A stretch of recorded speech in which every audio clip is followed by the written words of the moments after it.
Hey guys, tonight we're slipping back into a world that smells faintly of smoke, wet wool, and old wood. You've wandered into a medieval village just before dusk. The roofs are thatched, the pigs are loose, and people eye you sideways. Not because of what you're wearing, but because it's Tuesday. And worse, you look clean. A pair of muddy children run past you giggling, and you hear someone mutter behind a shuttered window. Didn't anyone tell them what happened last time someone bathed on a Tuesday? You chuckle, assuming it's just local gossip. But when you ask a man in the market square where the public bathhouse is, his expression changes from polite to pale. He leans in close and says, "Don't go near it today. Not after what happened to Martha." Then he just walks off. You're not entirely sure who Martha is or what happened to her.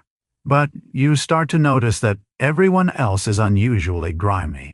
Hair clumped, nails black, and the smell, like pickled onions and damp blankets, lingers like a curse. You think back to what you've read. Bathhouses in the medieval period weren't just for getting clean. They were social spaces, kind of like a mix between a cafe, a spa, and a gossip hall. People met there to relax, share a stew, and occasionally more private activities. So why ban them on one specific day? You find an old woman selling dried leeks. And when you ask her about the Tuesday rule, she laughs with a mouthful of gaps. Well, there's two reasons, she says. One practical, one less so. She tells you the practical reason first. The town only has one well, and it's shallow. On Mondays, people clean everything. Clothes, linens, themselves. The bathhouse fills up fast, the fires burn hot, and water usage spikes. If people bathe again on Tuesday, the town runs dry before Thursday, which is laundry day.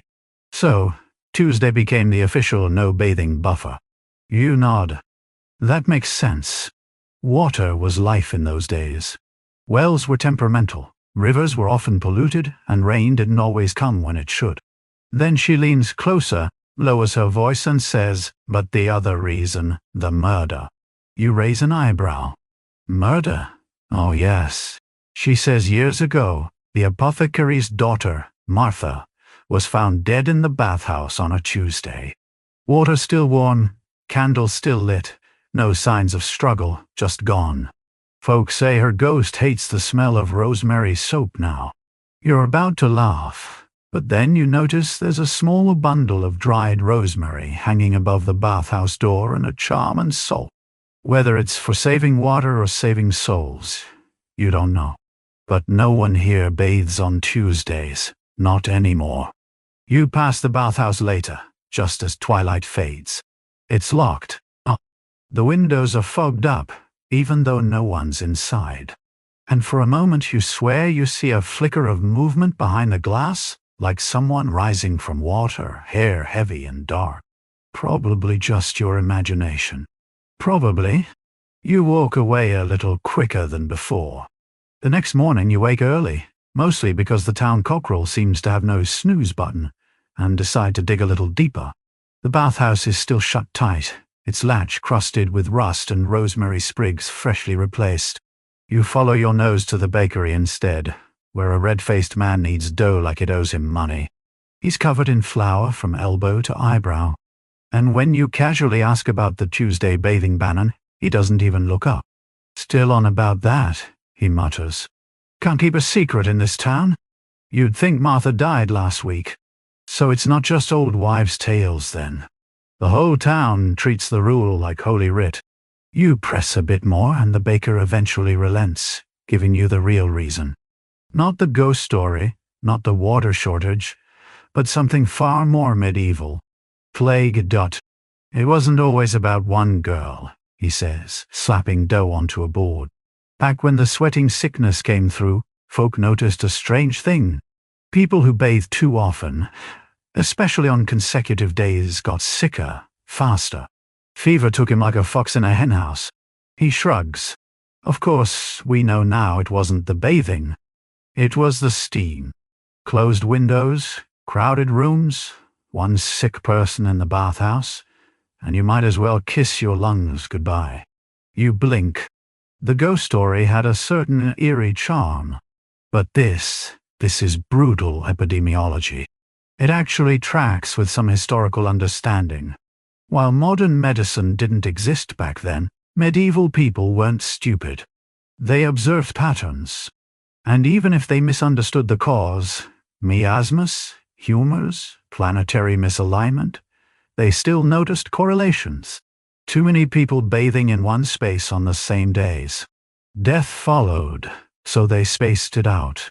They gave the bathhouse a day to cool, a kind of medieval quarantine. As the baker shoves his dough into a roaring oven, he adds one last detail. Anyway, if you're really clean, folk assume you're either hiding something or French. Neither's a good look. You'll laugh, unsure if he's joking. But it hits you. Cleanliness wasn't always a virtue. In some medieval towns, public bathing was associated with sin, indulgence, even treason. To smell of rose water in the wrong century was to invite suspicion, not admiration. You walk the streets a bit more, watching as townsfolk scrub benches, sweep doorsteps, even rake horse droppings into neat little piles. But no one washes themselves. Not until Wednesday. And as strange as it seems, it works. There's a kind of rhythm to it. Bathing becomes a ritual, a community event, something to look forward to, prepare for. Clothes get washed, pots are scrubbed. People like lavender or burn dried mint to mask the in-between stench. You remember the woman from the market square, her missing teeth, her voice like gravel, and the way she smiled as she told you. Some rules, child, were made by the living, others by the ones who never left. You decide, perhaps wisely, to wait until Wednesday for your own scrub, just in case Martha doesn't like the smell of modern shampoo. After all, in a town like this, superstition is just another word for survival. You don't notice the bells at first. They're soft, just a gentle, resonant thrum that blends with the bleating of sheep and the clatter of wooden wheels on cobblestone. But then you realize the sun hasn't even set, and already the townsfolk are packing up. Shopkeepers shutter their stalls. Women pull children indoors. A boy races past shouting, curfew bells ringing. Curfew. It's not even dark yet. You follow the sound to the center of the village where a crooked iron bell swings lazily in a timber frame. A wrinkled man with shoulders like fence posts pulls the rope with practiced rhythm, his expression unreadable. He nods to you once and continues ringing. You're not the only one confused. A traveler, judging by her long cloak and dusty boots, tries to buy bread from a baker just closing his shop. He refuses. Curfew, he says, pointing to the bell as if it answers all questions. You ask an older woman what the rush is. She eyes you wearily and says, if your fire's not banked by sunset, your house is the next to burn. There's no further explanation, so you press for more. Eventually, over a tankard of ale at the widow-run tavern, remember the alewives. Someone explains the curfew bell comes from the old French coup, literally cover fire. It's not about bedtime.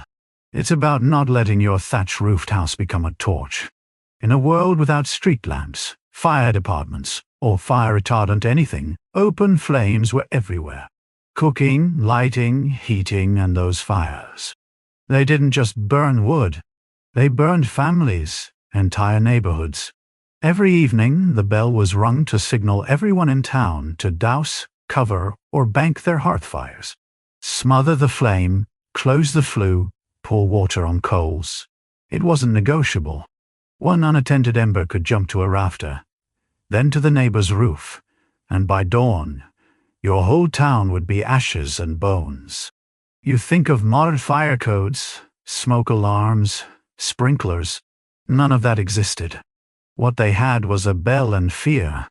Some towns even had patrolmen who'd knock on doors checking for glowing embers or suspicious chimney smoke. If you broke curfew and your fire caused damage, Punishment could be brutal, fines, public shaming, or exile. In some cities, firebreak laws mandated how far apart homes had to be or which materials could be used. But this town, no exceptions. The bell rings, the fires die. And yet, as always, superstition sneaks in. One villager leans in conspiratorially and whispers that the bell's tone, deep and mournful, was designed to keep spirits away. According to local belief, fire attracts restless souls. The curfew bell not only prevents burning homes, it quiets wandering ones. You glance at the bell again. It swings more slowly now. Its song echoes through the alleyways like a warning from another world. You suddenly remember a detail from your own history classes. In Norman, England, King William the Fat made curfew bells mandatory in towns across the realm. It was a public safety measure, yes, but also a way to instill uniform discipline. Sound the bell, and the noise, and the chaos. Order enforced by sound.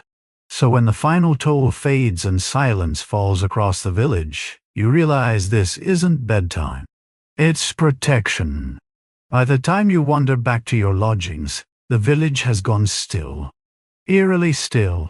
No footsteps, no laughter, not even the clink of a mug. Only the occasional creak of wood settling under its own weight. Even the dogs seem to have taken the hint. Inside the cottage, your host, a stout, sleepy-eyed woman, who introduced herself only as Auntie, is carefully sliding a heavy iron lid over the hearth. You offer to help, but she waves you off. "Don't want the chimney drawing," she mutters, tapping the bricks with the side of a soot-blackened poker. "Last time someone left the coals open, we lost half the north row. Poor little Amira never got out of the hoft." You pause. "Wasn't that decades ago?" Auntie shrugs. "Fire doesn't keep calendars. That night you lie on a straw mattress in the cold and marvel at the logic of it all. In a world lit entirely by flame, every person was a potential arsonist by accident. A dropped taper, a gust of wind, an overfed hearth, and entire families could vanish before the rooster crowed. And yet, it wasn't just fear that kept the curfew bell alive. Over the generations it had taken on a rhythm, a comfort. Children were raised by its chime. Couples timed their dinners by it. The last song in the tavern was always cut off mid-verse as the bell began.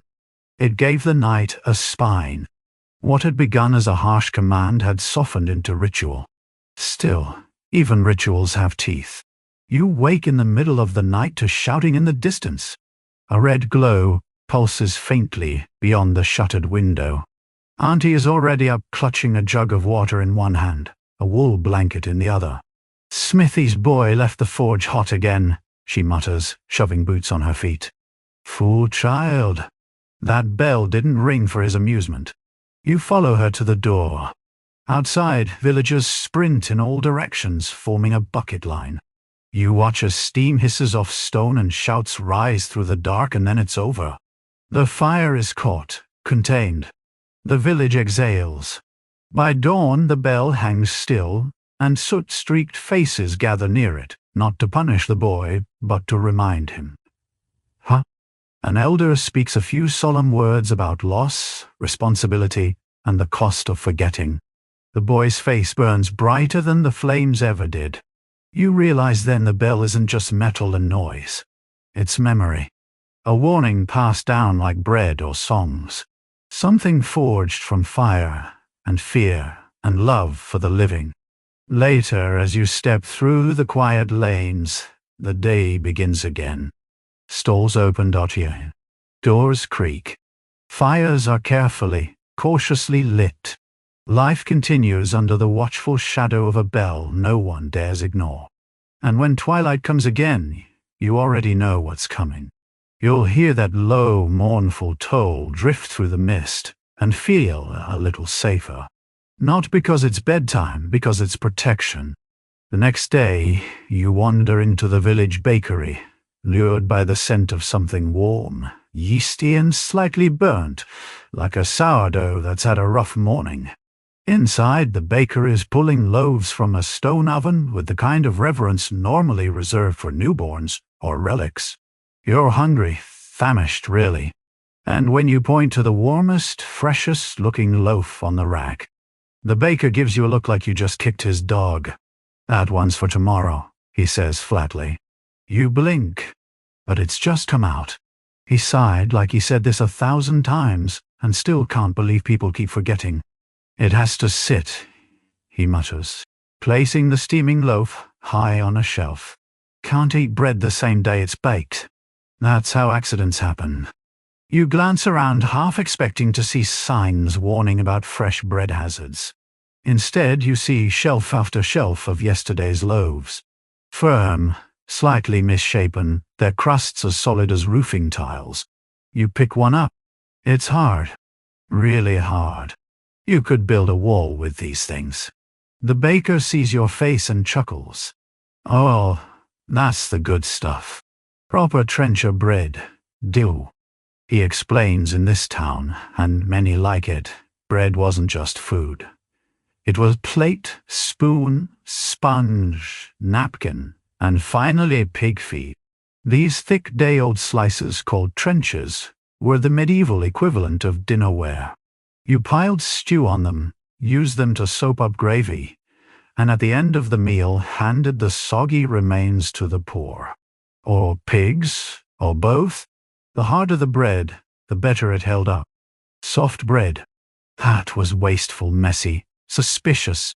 You ask him if people ever bake soft, fluffy loaves just for eating. He winces. "Only the French do that," he says. "And look where it got them." You laugh, but the message is clear. In this part of the world, softness equals softness, and softness in hard times is a liability. There's something else, too, something darker. The baker lowers his voice and tells you a story from his father's time. Once, a nobleman visiting from the city requested fresh bread, demanded it. The town's bakers obliged, baking through the night, presenting warm loaves at dawn. The nobleman took one bite and collapsed. Poison, but not because someone laced the bread.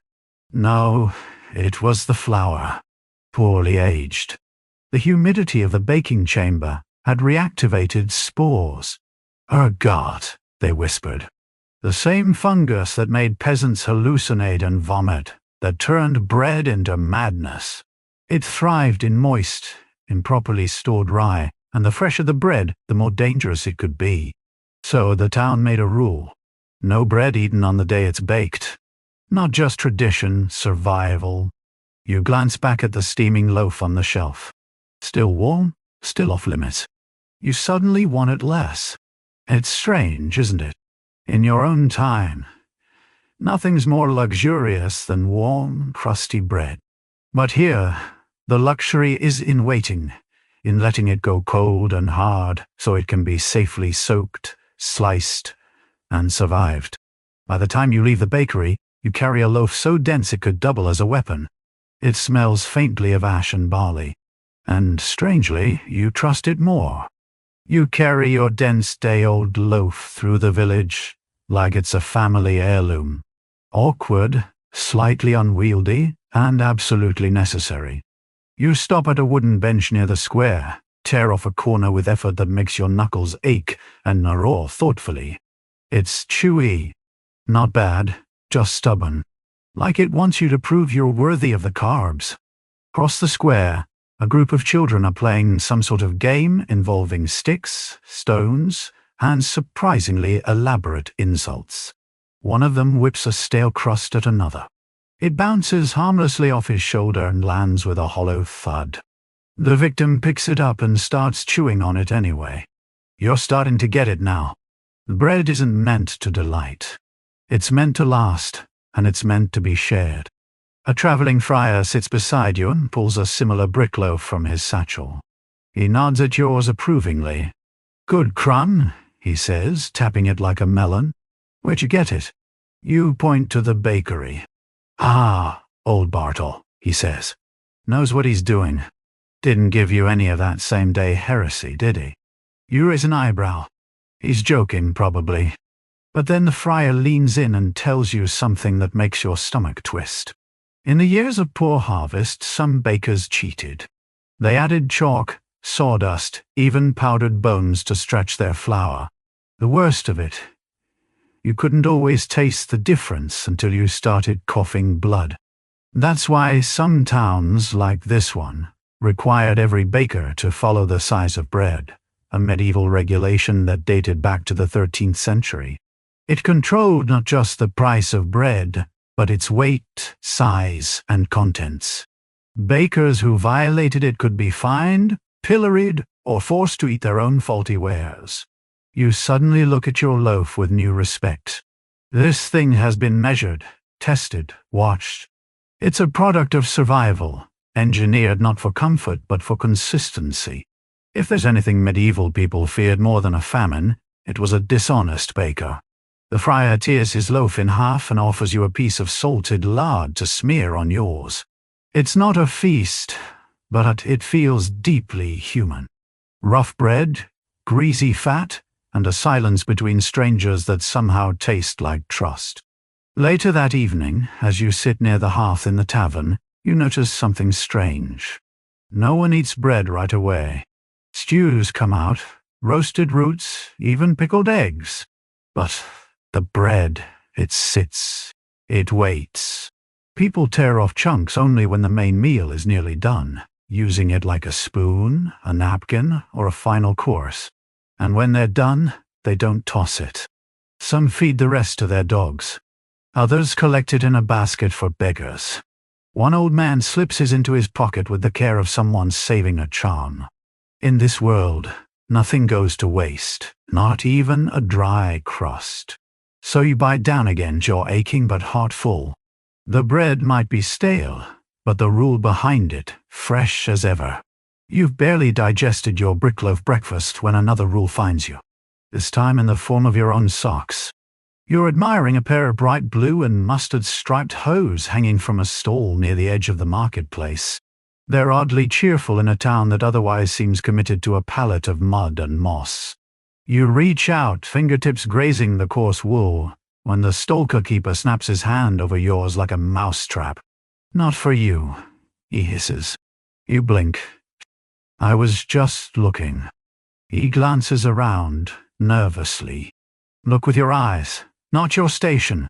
You frown. Station. You're not sure whether to be offended or flattered. Then, a loud voice cuts through the tension. A man in an absurdly tall hat wearing hose the color of pickled beetroot. He strolls past as if he owns the street.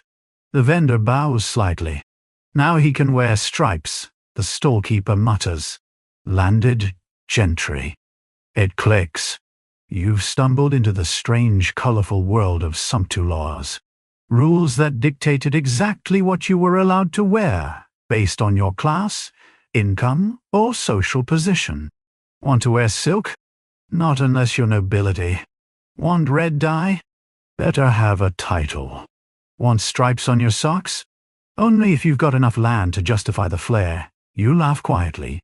The idea of government-regulated fashion seems like a medieval satire until you realize the purpose. Visual control.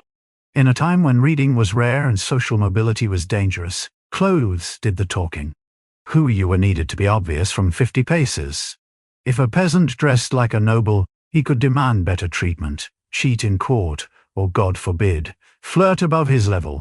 So the laws were strict and oddly specific. In 1363, for instance, an English statute forbade servants from wearing cloth worth more than 2 shillings a yard. Only knights could wear velvet. Only ears could wear imported furs. And hose. Those bold, colorful leg coverings were regulated right down to their width and color. The result? A walking caste system enforced by your own wardrobe. You glance down at your travel-worn boots and plain brown tunic. You look peasant adjacent, which in this town probably keeps you safe, but you can't help but be intrigued. Why striped socks? A grizzled woman sweeping the tavern steps offers you a theory. Stripes draw the eye, she says. They say, look at me. Not something a stable boy needs, you nod. In fact, in some regions, stripes were once associated with criminals and outcasts. Visually disruptive, hard to track, suspicious. But as fashion evolved, so did meaning. The wealthy started to own stripes, not just on socks, but sleeves, doublets, even hats. Of course, if a poor man copied that style, fines, stocks in extreme cases, confiscation of property over socks, the storekeeper, now mellified, lets you handle a pair of dull grey hose. Safe, he says, unoffensive. They feel like cold porridge and look worse. But you get it now. In this world, even your ankles can commit treason. Later that afternoon, you spot a young boy racing through the square with striped hose bunched up around his ankles, laughing as he darts between wagons. He's caught moments later by a sharp-nosed woman who seizes him by the ear and scolds him in hushed fury. The hose snatched off his legs and bundled up tight like contraband. It's not just fashion, it's contraband. And suddenly you see it everywhere. A merchant with an extra deep collar quickly flips it inward as a night passes. A woman on her way to church tugs a veil further down her shoulders. Fine silk, a little too shiny for someone without a title. Even children are dressed with caution. No garish dyes, no elaborate stitching, all plain and brown like walking loaves of rye. You stop by a smaller shop tucked between a tannery and a fishmonger stall. Inside the air smells of lye and lavender. Bolts of fabric are stacked in neat piles labeled in looping script. For clergy, for commoners, for knights' wives only. You ask the tailor, an elderly man with ink-stained fingers, how he keeps track of who's allowed to wear what. He doesn't look up. I keep a copy of the register, he says simply. The lawless who may wear silk, who may wear sable, and who must wear sackcloth. I make no mistakes. I like my ears where they are. It sounds absurd until he shows you a well-worn ledger bound in cracked leather filled with line after line of textile codes and fines. He points to one note. A merchant's daughter wore man-cuffs in the presence of the bishop's sister. Public flogging, 2 shillings, fine die. You blink for cuffs? He nods. She bled on the fur. It was very dramatic. You realize then that these laws weren't just about control. They were about drama, envy, jealousy, public theater. Everyone watching everyone else, ready to pounce at the first sign of upward fashion fraud. And beneath it all, a quiet truth hums. In a rigid society, clothing is revolution. One wrong hem, one too fancy button, and suddenly you're not knowing your place. You're pretending. And pretending, especially in public, was dangerous. Back outside, a scribe in ink-streaked robes gives you a knowing look as you pass. The king's taw wears wool and linen, he mutters. But the king's mistress wears French lace. Tell me who has the power. You think of the striped socks again. So cheerful, so petty, so powerful. That night at the tavern you see a young woman quietly darning a pair of bright green hose beneath the table. When she notices you watching, she doesn't hide it. She just winks. Just for the woods, she whispers, where the sheriff can't see. You grin. Because even in a world of rules, some people still dare to wear color where they're not supposed to. And in the quiet rebellion of socks, there's something timeless. It's a fine morning when love gets complicated. Not because of who you love, but when. You're seated on a stone bench outside the village chapel, watching as 2 nervous young sweethearts rehearse what looks like a very modest wedding. A borrowed ribbon, a wilted flower crown. He's fiddling with his tunic hem. She's clutching a loaf of cheese like it's a bouquet. Everything seems ready. But then the priest arrives, robes fluttering like angry flags, and puts a swift stop to it.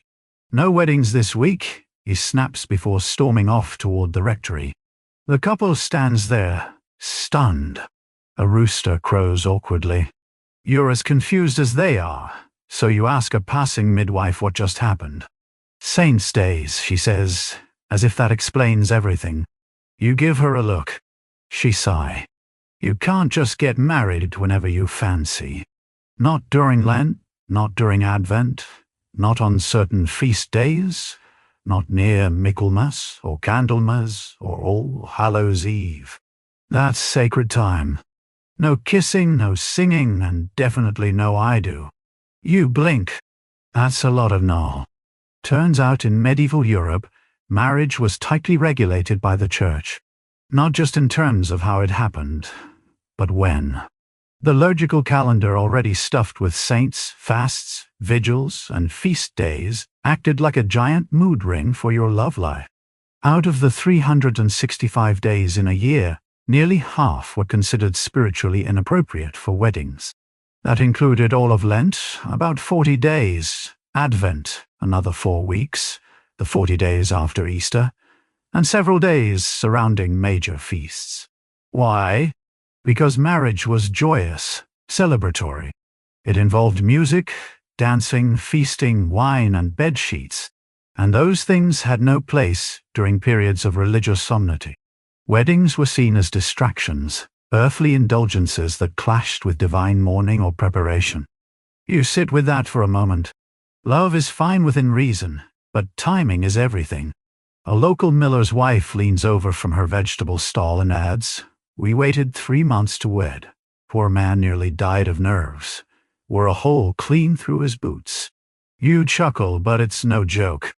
For many couples, forbidden wedding windows meant delays that risked pregnancies outside wedlock or unions that lost their social momentum altogether. Some tried to sneak ceremonies through, bribing lesser priests or performing quiet hand-fasting ceremonies in barns and backfields. But if they were caught, the marriage could be annulled. Worse, fines, excommunication, or public penance. The church meant business. You recall a story from your own readings. In 1215, the Fourth Lateran Council ruled that weddings had to be announced in advance on 3 consecutive Sundays, called the banns, to prevent secret or hasty marriages. And still, even then, you had to make sure the calendar approved of your big day. It wasn't about love. It was about order. And saints came first. You catch up with the bride to almost be later that day. She's sitting by the well, veil discarded, ribbon unraveling, gnawing the corner of her cheese loaf like it wronged her. 3 more weeks, she mutters when you sit beside her. Until St. Swithin's Day is done. Then, maybe. You ask why they don't just do it anyway. A quiet ceremony, no fuss, she snorts. Try telling his mother that, or the priest, or my grandmother. She says, if we wed during a black season, the cows will stop giving milk, and my womb will dry up like salted cod. You weren't expecting that level of detail, but it's true. Aside from official church rules, folk beliefs, and rural superstitions heavily influenced marriage timing. Some days were unlucky, some were cursed, others were perfect for blessings, fertility, prosperity, or just getting decent weather. Marrying on a Friday, bad luck. On a full moon, risky during harvest, selfish. You take workers from the fields. On May Day, fertile but scandalous, too fertile, and saints' days. That was a minefield. Each had their own mood. Some brought joy and abundance, like Saint Valentine or Saint Agnes. Others were tied to martyrdom, bloodshed, and heavenly wrath. Getting married on a martyr's feast day was like holding your honeymoon in a haunted house. The woman at the well flicks a beetle off her skirt. Anyway, she adds, the priest says Saint Bartholomew was flayed alive, so it's not a good time to celebrate union. You try not to picture that during a wedding toast. In many towns, these beliefs had weight equal to canon law. Families tracked moon cycles, consulted almanacs, even hired local wise women to divine the luckiest dates. Marriage wasn't just legal or romantic. It was astrological, agricultural, mystical. The tavern keeper tells you a tale over dinner. Once a couple tried to wed during Ember Days, a time of fasting and prayer. The bride broke into hives before the ceremony. The groom fell off a cart. The priest declared it a sign. They split. Coincidence? Maybe. But in a world where illness and misfortune struck without warning or explanation, people built rules to protect what little joy they had. Marriage was too important to leave to chance.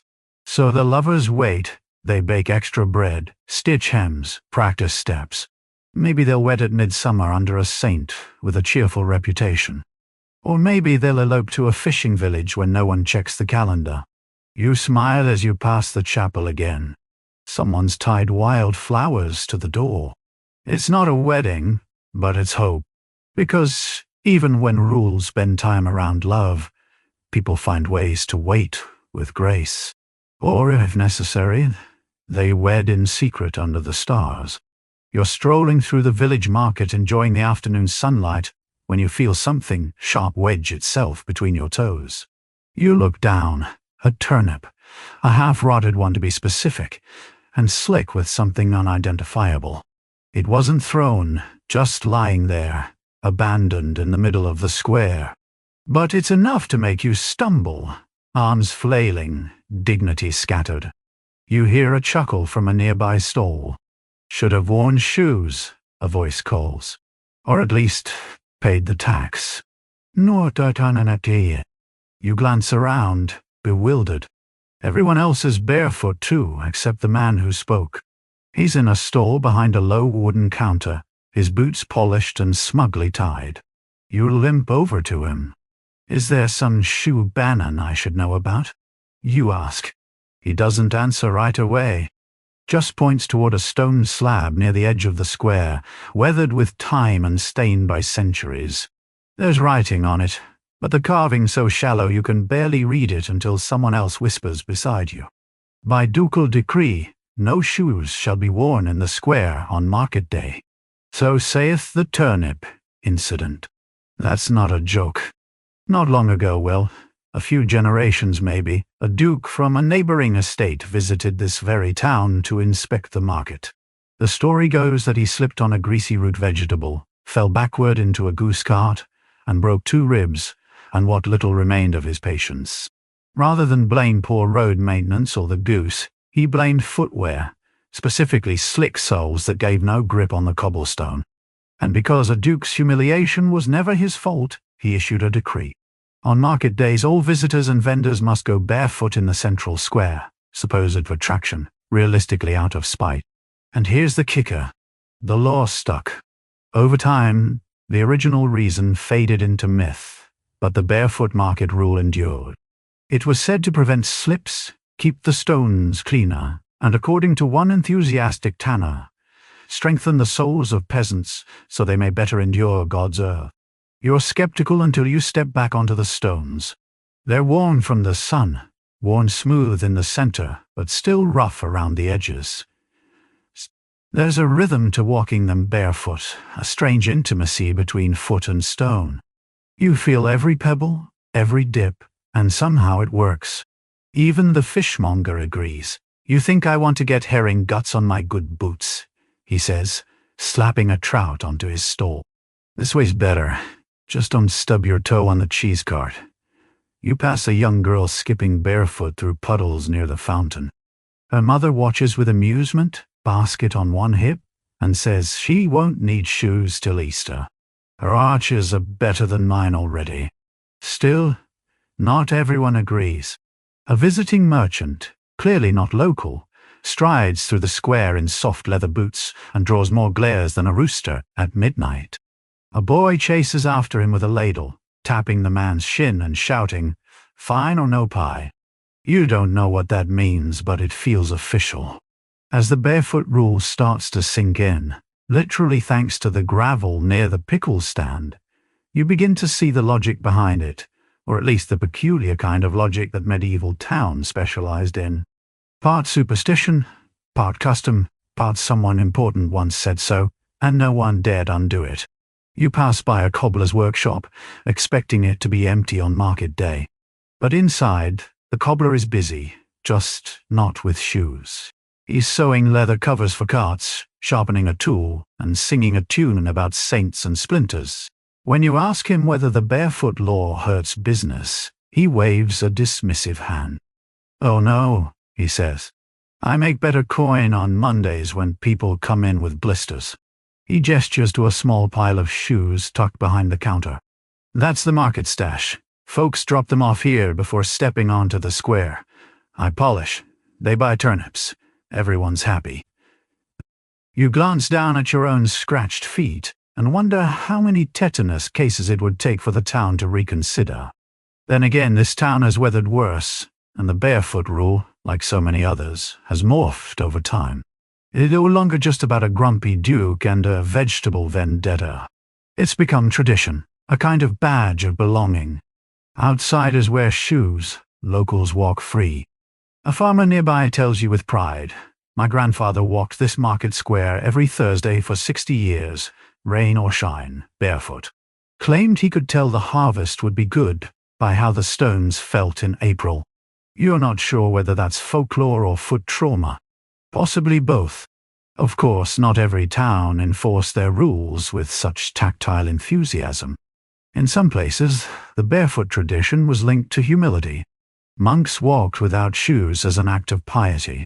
Beggars walked barefoot to elicit charity. A shoeless merchant might signal poverty or penitence. But here it's just about not falling on your backside because of a rogue root vegetable. That's the story everyone agrees on. Well, almost everyone. An elderly woman who sells cider from a barrel claims the true reason involves a curse. One placed by a wandering herbalist who slipped in the square and declared that all who trod in leather would carry the sin of her fall. Since then, anyone who wore shoes on a Thursday market was said to sprout warts shaped like cabbages. No one seems to believe her, but no one's risking it either. You walk a little slower after that, not because your feet hurt. They do, but because you're realizing just how much these strange rules reveal about the people who live here. It's not just about control or punishment. It's about rhythm, ritual, a way of navigating the chaos of life with certainty, even if that certainty involves cold toes and turnip law duck. So when the sun begins to dip and the stalls pack up, you find your way back to the cobbler, retrieve your shoes, and slide them on with a sigh of deep personal victory. And in that moment you understand something. Sometimes putting your shoes back on feels like earning them. It's Sunday morning and the village is humming, not with hymns or bells, but with a sharp twang of arrows slicing through air. You've barely stepped outside when a feathered shaft zips past your ear and thuds into a hay bale with alarming enthusiasm. A boy, no more than 10, cheers like he's won a joust. Behind him, an older man adjusts a long bow taller than he is and yells, "Keep your elbow up or you'll gut your thumb." You duck instinctively. Across the village green, dozens of townsfolk are lined up in neat rows, loosing arrows at painted targets. Some are in crisp formations. Others wobble like drunken spiders. But they all have one thing in common. They're required to be there.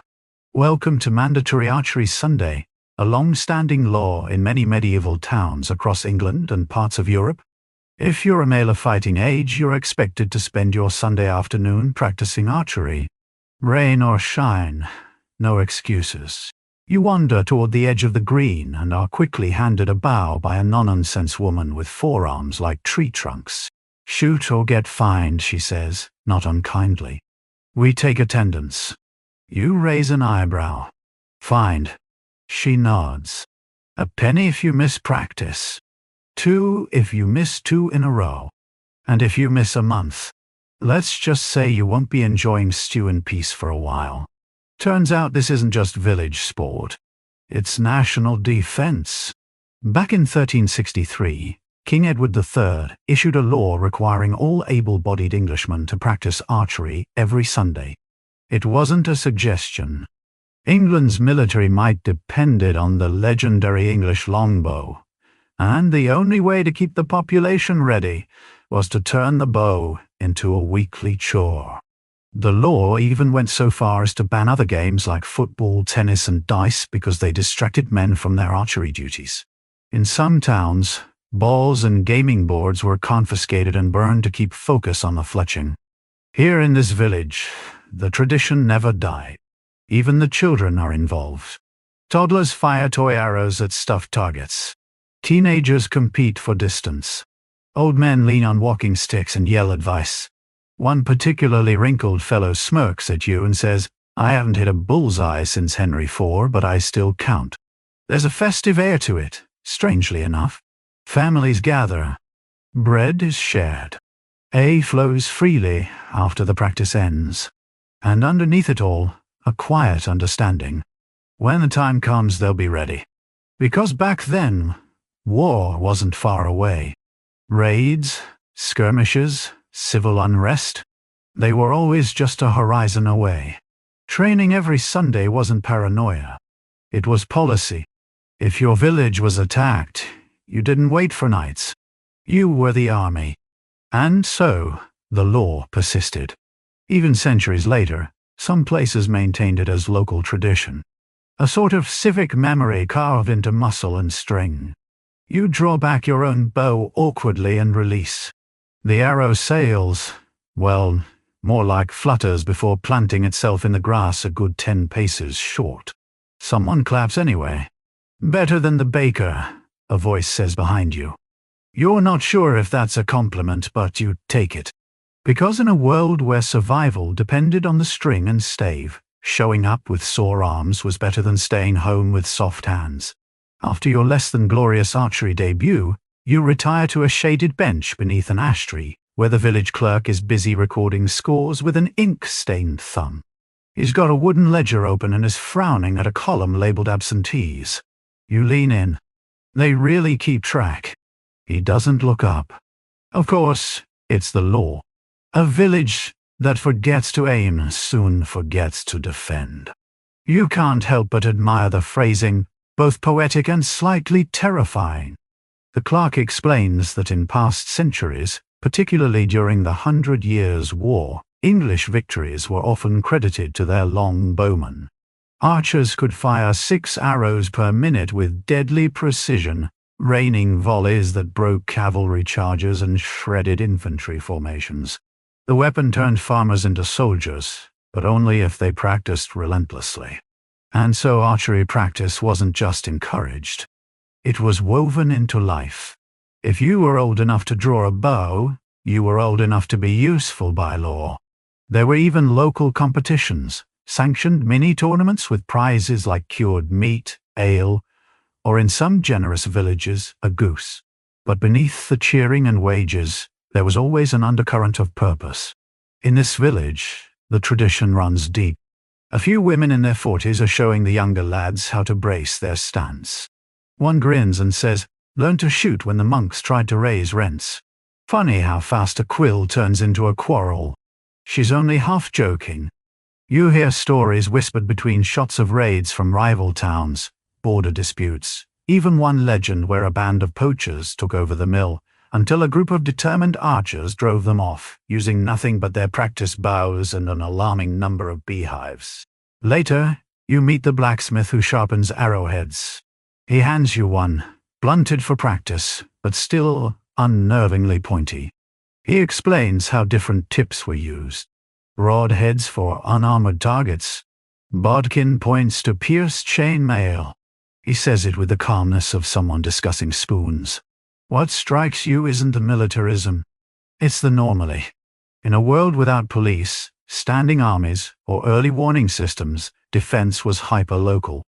If danger came, it was up to you and your neighbors, with your muddy boots, mismatched tunics, and yes, your Sunday bow skills. Even now, hundreds of years later, that sense of shared responsibility lingers, not out of fear, but habit, pride, ritual. As practice winds down, the final volleys are loosed, arrows flying in sharp arcs against the softening sky. Targets are collected, bows are unstrung. The mood turns from tense to celebratory. Someone brings out a jug of cider. Someone else starts a tune on a fiddle. Children chase one another with imaginary swords. And through it all, you sense a kind of invisible thread tying these people together. Not just to each other, but to the generations before them. Those who stood in the same field, pulled the same string, and hoped their arms would be strong enough when it mattered. You look down at your own hands, tender, untrained, but now just a little more calloused. A reminder that even in a sleepy village, every Sunday was once a preparation for war. You're halfway through a bowl of watery stew at the tavern when the door cracks open and the entire room falls silent. A hush spreads like spilled ink. Every head turns and then you see it, a pig. A massive mud-streaked S waddles into the doorway, flanked by two solemn men holding ropes like ceremonial reins. One carries a scroll. The other carries a tiny wooden gavel. You nearly choke on your turnip. They're putting her on trial. Someone whispers beside you entirely unfazed. You blink. A pig? He nods. Murder, I think. You step outside, curiosity overpowering common sense, and follow the procession as it marches through the village square. The SA snorts softly, her pink ears flicking at the flies. A small crowd gathers. A bench is pulled into place. A stool for the magistrate. Someone drapes a tattered black cloth over a chair. The defense. Welcome to one of medieval Europe's most peculiar legal customs, animal trials. As absurd as it sounds, these trials were real. Especially between the 13th and 18th centuries, towns across France, Italy, and parts of the Holy Roman Empire held fully formal trials for animals, complete with judges, lawyers, witnesses, even executions. Pigs were the most frequent offenders, typically accused of killing children. Dogs, cows, goats, and even insects occasionally faced justice too. And the punishment often the same as for humans: hanging, burning, or exile. The crowd settles. The bailiff clears his throat. The SA stands accused of biting the ear and face of infant Thomas, son of Ethel the Weaver. He announces the child perished within the fortnight. There's a collective gasp, though half the crowd probably heard this 2 days ago. The pig is tied to a post. She snuffles at a beetle on the ground. Witnesses are called. Ethel appears first, her voice trembling with grief and fury. I laid the babe in the shade, she says, and went to fetch water. When I returned, the sow had breached the fence, blood on her snout. The defense, a jittery young man in a robe 2 sizes too large, rises. Might another pig have been responsible? A murmur ripples through the crowd. Someone audibly scoffs. Another witness, the village swineherd, confirms the accused was known to be aggressive. Bit my boot last week, he mutters unprovoked. And you expect the whole thing to devolve into fast? But the mood is dead serious. There's a formality to it, a procedure. This isn't just spectacle. It's a performance of order, of moral balance. Because here's the thing. In a time when human life was fragile and justice often uncertain, these trials weren't really about the animal. They were about community reassurance. A child has died. That's terrifying. But if something, anything, can be blamed, tried, punished, and condemned, then the scales of the world feel a little more even. You watch as the magistrate leans forward, peers at the SA with what might be theatrical sorrow, and delivers the verdict. Guilty execution by hanging at dawn. The crowd nods solemnly. Some cross themselves. One boy sobs into his father's coat. And the pig, she blinks, uninterested. You step back, shaken not by the sentence but by how normal it all feels, as if this were just another Wednesday. You suppose in this village it is. You return to the square at dawn, half expecting to find that the villagers came to their senses overnight. That maybe someone remembered this as a pig, not a premeditating killer, that maybe justice slept in. But no, justice is already wide awake. The gallows has been rigged with an extra thick rope. A stool has been placed for the executioner, who looks decidedly uncomfortable, and the SA, now looking rather sleepy and utterly unaware, is tied to a post beside a stack of onions. A friar mutters a few words of blessing, or perhaps apology. The crowd is small this time, just a handful of adults, the magistrate and a chicken that seems to have wandered into the moment by accident. You stand quietly at the back, trying to process it all. One of the older men beside you leans in and says, "It's not for the pig, you know." You nod. You do know the trial wasn't really for her. It was for the people who'd lost something and needed to feel that something was paying a price. He continues. Some towns bury him with a sign. Others leave him in the woods, but always with ceremony. A death must be answered or it lingers. He taps his chest once gently. Here. And historically, he's not wrong. Animal trials, as strange as they sound now, were grounded in medieval logic. The church taught that all creatures existed within a divine hierarchy, and if an animal disrupted that order, especially by taking a human life, it was seen not just as a crime, but a breach in the cosmic balance. The trial reasserted that balance. Sometimes the accused was exonerated. In one case in 1457, a SA was sentenced to death, but her 6 piglets were pardoned because they were found too young to have shared in the crime. Another time, a swarm of locusts was tried in absentia. The verdict: excommunication and relocation. You watch as the rope is looped, the stool kicked away. The SA jerks once, then is still. No one cheers. No one claps. It's not a spectacle. It's a ritual. A grief, a message to the village. The wrong has been acknowledged. Now move forward. But you can't help but feel the weight of it. Not the pig's death, but the fear behind it. The need to control a world so wild, so unforgiving that even the animals must follow human law. A world where chaos could strike at any moment, and the only defense was to impose order even over beasts. Later that afternoon, the village children play near the gallows, blissfully unbothered. One tucks a flower into the now empty rope. Another pretends to be a judge, squealing like a pig and making proclamations with a wooden spoon. And you realize something strange. The trial, the sentence, the execution. It wasn't about cruelty. It was about coping. About building a story where someone is to blame and that someone faces consequences, even if it's a pig. You wander back to the tavern with a quiet sense that in the medieval world, justice wasn't always rational, but it was reassuring, and sometimes that was enough. You're standing in a small, slanted barber shop that smells like boiled leather, stale beer, and something vaguely minty.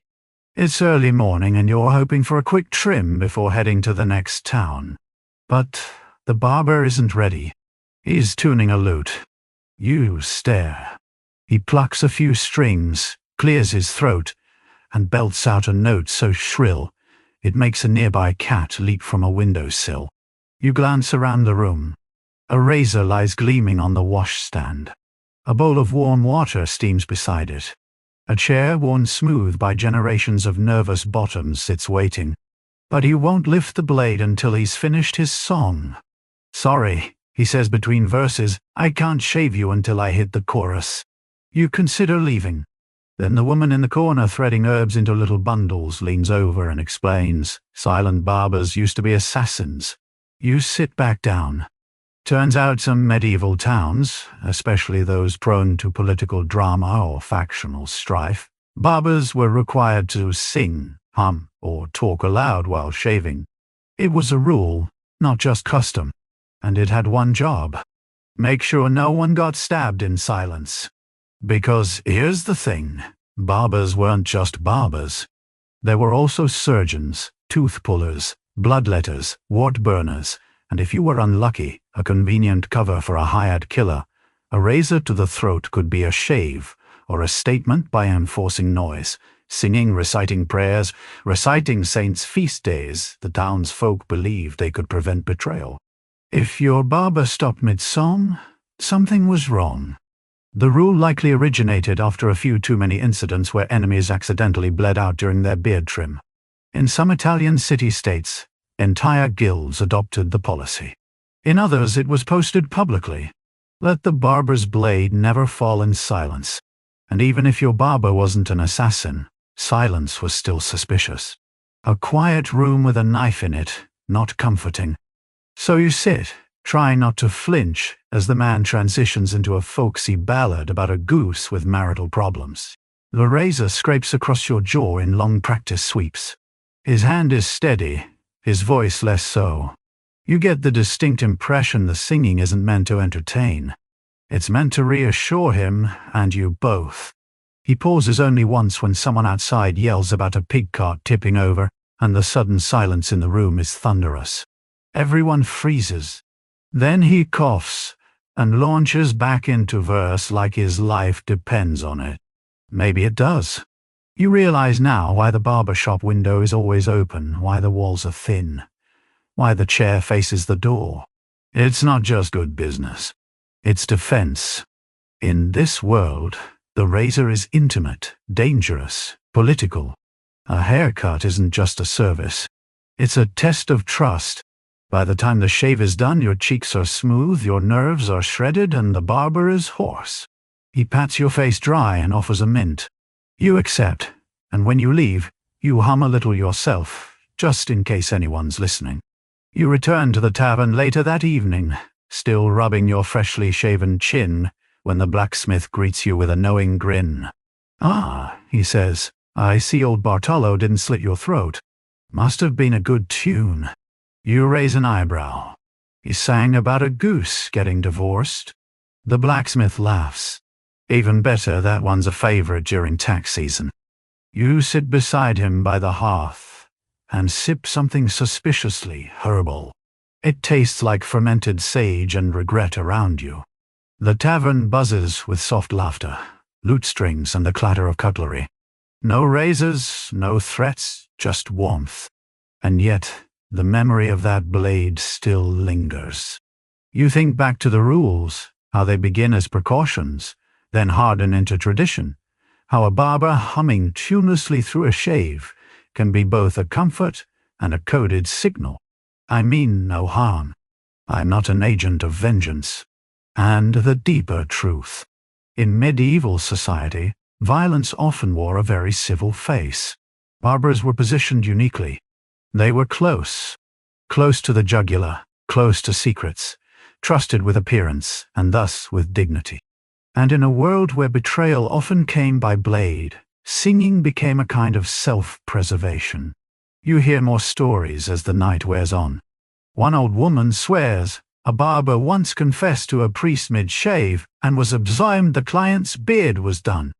A younger man says his uncle's barber used to sing psalms backward for protection, supposedly cursed one noble into 7 years of marital impotence. Someone else claims the best barbers learned opera just to keep clients lulled. And one apprentice was fired for having a voice like a duck choking on soot because bad singing made people nervous and nervous people reach for their own knives.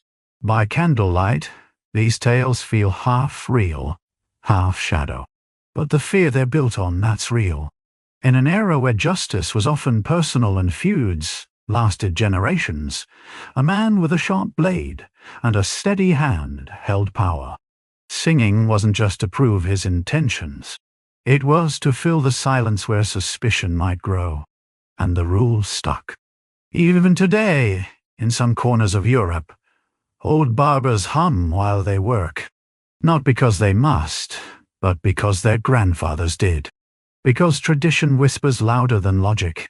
As the tavern dims and sleep tugs at your eyelids, you picture tomorrow's shave in a town without singing barbers. The sound of silence. The razor raised. And you know deep down you'll take the Gouvor's ballad any day because in the strange and sensible world of medieval rules, a bad song is better than a quiet cut. It's late evening when you decide to go for a walk. The air is cool and thick with chimney smoke, and the moon casts long silver streaks across the cobbled road. Most villagers have retreated indoors by now, their doors bolted, their shutters latched tight. You don't think much of it until you round a corner and come face to face with a woman holding a lantern. She freezes. You freeze. Then from somewhere down the lane, a whistle pierces the night. Within seconds, a man in a tattered uniform, part watchman, part scarecrow, appears and snatches the lantern from her hand. "No bell, no badge," he growls. "You'll come with me." The woman stammers, insisting she's just heading home from the bakehouse, that she didn't mean any harm. But it's too late. Two more lantern bearers emerge from the shadows, official ones, with brass tokens hanging from their belts, and usher her away. You stand there stunned. Later, back at the inn, the innkeeper explains with an exhausted sigh. Unescorted women carrying lanterns at night. That's a crime, unless she's licensed or married to someone who is. You blink. Licensed to carry light. He nods. Town ordinance. Been that way since the fire and the scandal. Scandal? You press for details. Years ago. No one seems to agree exactly when. A woman was found wandering the town after dark, lantern in hand, stopping at windows. Some said she was searching for her lover. Others said she was casing homes for thieves. Still others claimed she was a spy, or worse, a witch. No one ever proved anything. But the fallout was enough. The town council, made up almost entirely of anxious men with long memories and short patience, passed a new rule. Any woman seen alone with a lit lantern after the ringing of the curfew bell shall be subject to arrest unless she bears the town's badge, or is in the company of a male guardian. You ask if that includes widows. Especially widows, the innkeeper says grimly. You sit back stunned. In a time when darkness was the enemy of safety, of property, of order, light became its own kind of weapon. To wield it without approval was to claim a freedom not granted lightly. But there's more. In many medieval towns, prostitutes were legally required to carry lanterns after dark. The intention supposedly was safety and visibility, so they wouldn't be mistaken for honest women. But the result was social branding. A woman with a lantern was watched, judged, feared. That legacy clings to this village like smoke. So instead of empowering, the glow of a handheld flame marked you. It said she walks where she shouldn't, and people noticed always. The next morning the incident still gnaws at you, so you visit the town scribe, a pale man with permanently ink-stained fingertips and a memory like a lockbox. His office smells like wax, mildew, and quiet frustration.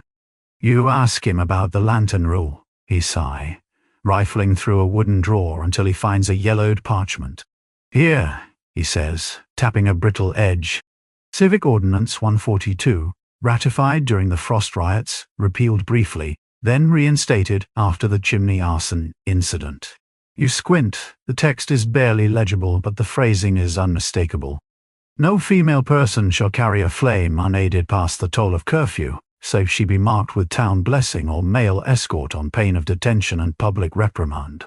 Public reprimand, you ask? He grimaces.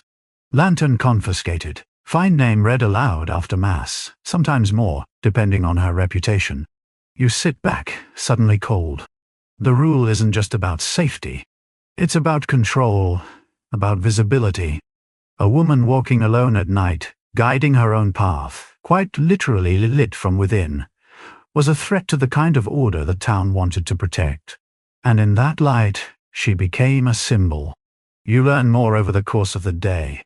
A candle maker confesses that women often paid him in secret for smaller lanterns, ones easy to hide under cloaks.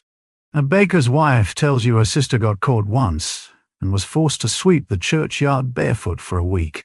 Better that than what happened to Marjorie, she adds quietly and doesn't explain. One retired night watchman, old enough to look like part of the furniture, claims the rule was never about morality. It was about taxation. If you walked with a lantern, you weren't spending time at home. You weren't under your husband's roof. and that made the council uneasy. Lanterns meant liberty. He takes a sip of cider. Can't tax what you can't track. In some ways, he's right. Control of public space was often tied to light. Who lit the streets? Who could carry flame? Who was allowed to see and be seen? Light was a form of surveillance. To illuminate was to lay claim, and women, especially women alone, weren't meant to claim space without permission. That evening, as the sun begins to dip and the bell tolls its slow, smoky notes, you notice how quickly the lanterns disappear. Women walk faster, heads down. A few clutch unlit candles, waiting for husbands or brothers to fetch them. But not all.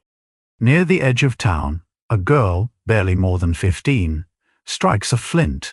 Her lantern catches. She walks, not hurried, but steady. No badge, no escort, just flame. You watch. No one stops her. Not tonight. And you wonder how many other nights like this passed. How many women quietly defied the rule, slipping through alleys and over rooftops, lighting their way where no one expected them to walk. You smile just a little because in this village the lantern isn't just light, it's resistance. It's just after midday when you catch a whiff of something rich and malty drifting through the back alleys of the village. You follow it instinctively past a pen of sleepy goats, around a mossy well, and through a narrow stone archway until you find it. A small timber-framed building with black curtains in the window and a faded sign swinging in the breeze. On it, a single word: alewife. You step inside and are greeted by the clink of mugs, the scratch of lute strings, and a low murmur of laughter that sounds older than the beams above your head. The woman behind the counter, mid-40s, wiry and wearing an apron soaked in something sticky, nods at you once and slaps a wooden mug onto the counter. "How special," she says, sliding it toward you. "First one's on the Saint.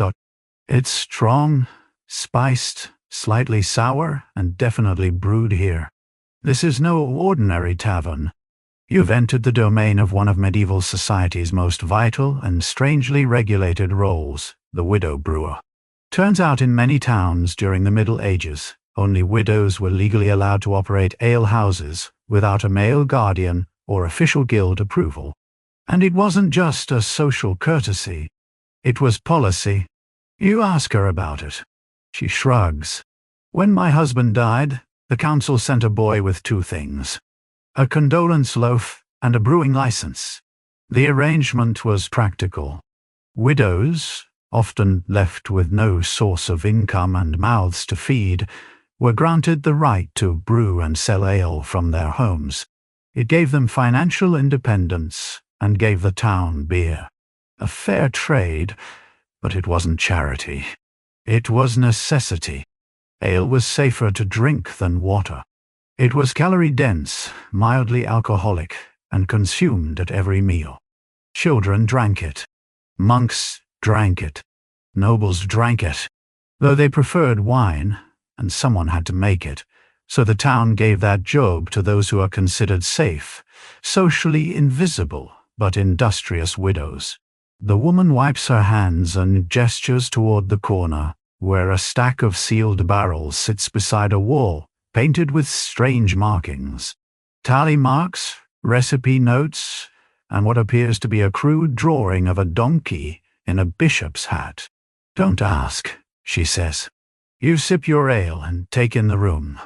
It's lively, but not rowdy. A soft sort of place. No yelling, no brawling, just people escaping the day's demands for a moment of comfort and yeast.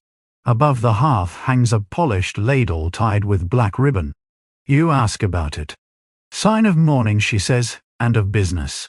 The ribbon tells the town she's a widow. The ladle tells them she serves ale. Together they say this place is legal, blessed, and entirely her own. It's remarkable.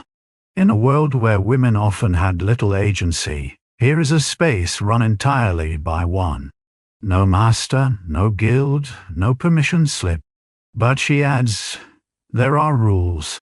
Every widow brewer must measure her pints fairly. She must price her ale according to the grain tax. She must not water it down, or the ale taster, yes, that's a real job, will find her, or worse. She leans close. They say one woman in the next town over tried to stretch her malt with boiled nettles, sold it to a bishop, spent 3 days in the stocks with barley sacks tied to her ankles. You're not sure if she's joking, but you drink the rest of your mug a little more carefully. You linger in the alehouse longer than planned, lulled by the warmth of the hearth and the subtle pull of a second mug. The widow behind the counter, her name's Ellen, as you finally learn, works with the precision of a blacksmith and the memory of a bard. She knows everyone's usual drink, knows who owes 2 pennies from last week, knows whose husband's been sampling ale down the road, and most importantly, she knows when to shut up and when to pour. This isn't just her home. It's a micro-kingdom, and she's queen of the casks. But her position, for all its autonomy, isn't untouchable. There's always someone who doesn't like a woman with coin and customers, she says, elbow deep in mash, especially if they've got a dry throat and a jealous wife. She tells you about the ale conners, official ale inspectors appointed by the town, men who'd stride into taverns, sample ale, inspect measures, and sniff for dishonesty. Sometimes they were fair. Other times they'd find women for the texture of their foam, or claim the beer was too strong, even if it wasn't. Too strong for them, maybe, Helen mutters. And then there's the church. Though ale was essential to village life, taverns often drew sidey from moral authorities. Drinking could lead to gambling, swearing, and inappropriate mixing of the sexes. Widows who ran ale houses had to walk a tightrope. Pious enough to avoid gossip, but lively enough to keep business alive. You ask if Ellen ever considered remarrying just to make things easier. She snorts. Remarry, and give up this? A man would walk in here and move the spoons, and next thing I know, he's naming the ale after himself. No thanks. I already buried one husband. That's plenty. Fair point. She's not the only one. All across medieval Europe, widowhood granted a peculiar kind of freedom. Unlike maidens, wives, or daughters, widows often had legal standing. They could sign contracts, own property, brew ale, but only if they didn't rock the boat too much. Ellen tells you about her friend Alice, who dared to hire a young, unmarried man to help with brewing.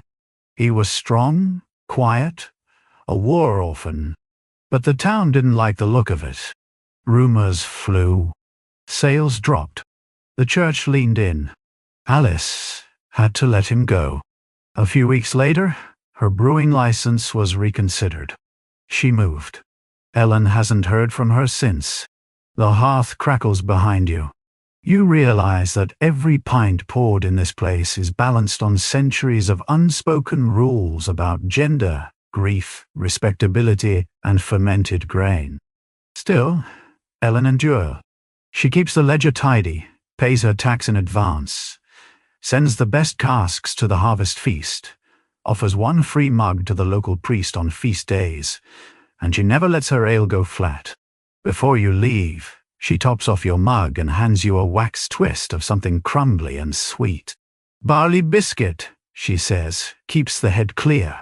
You thank her, and as you step back into the fading afternoon light, you glance once more at the swinging sign above the door. Ale wife, a badge of grief perhaps, but also one of quiet power.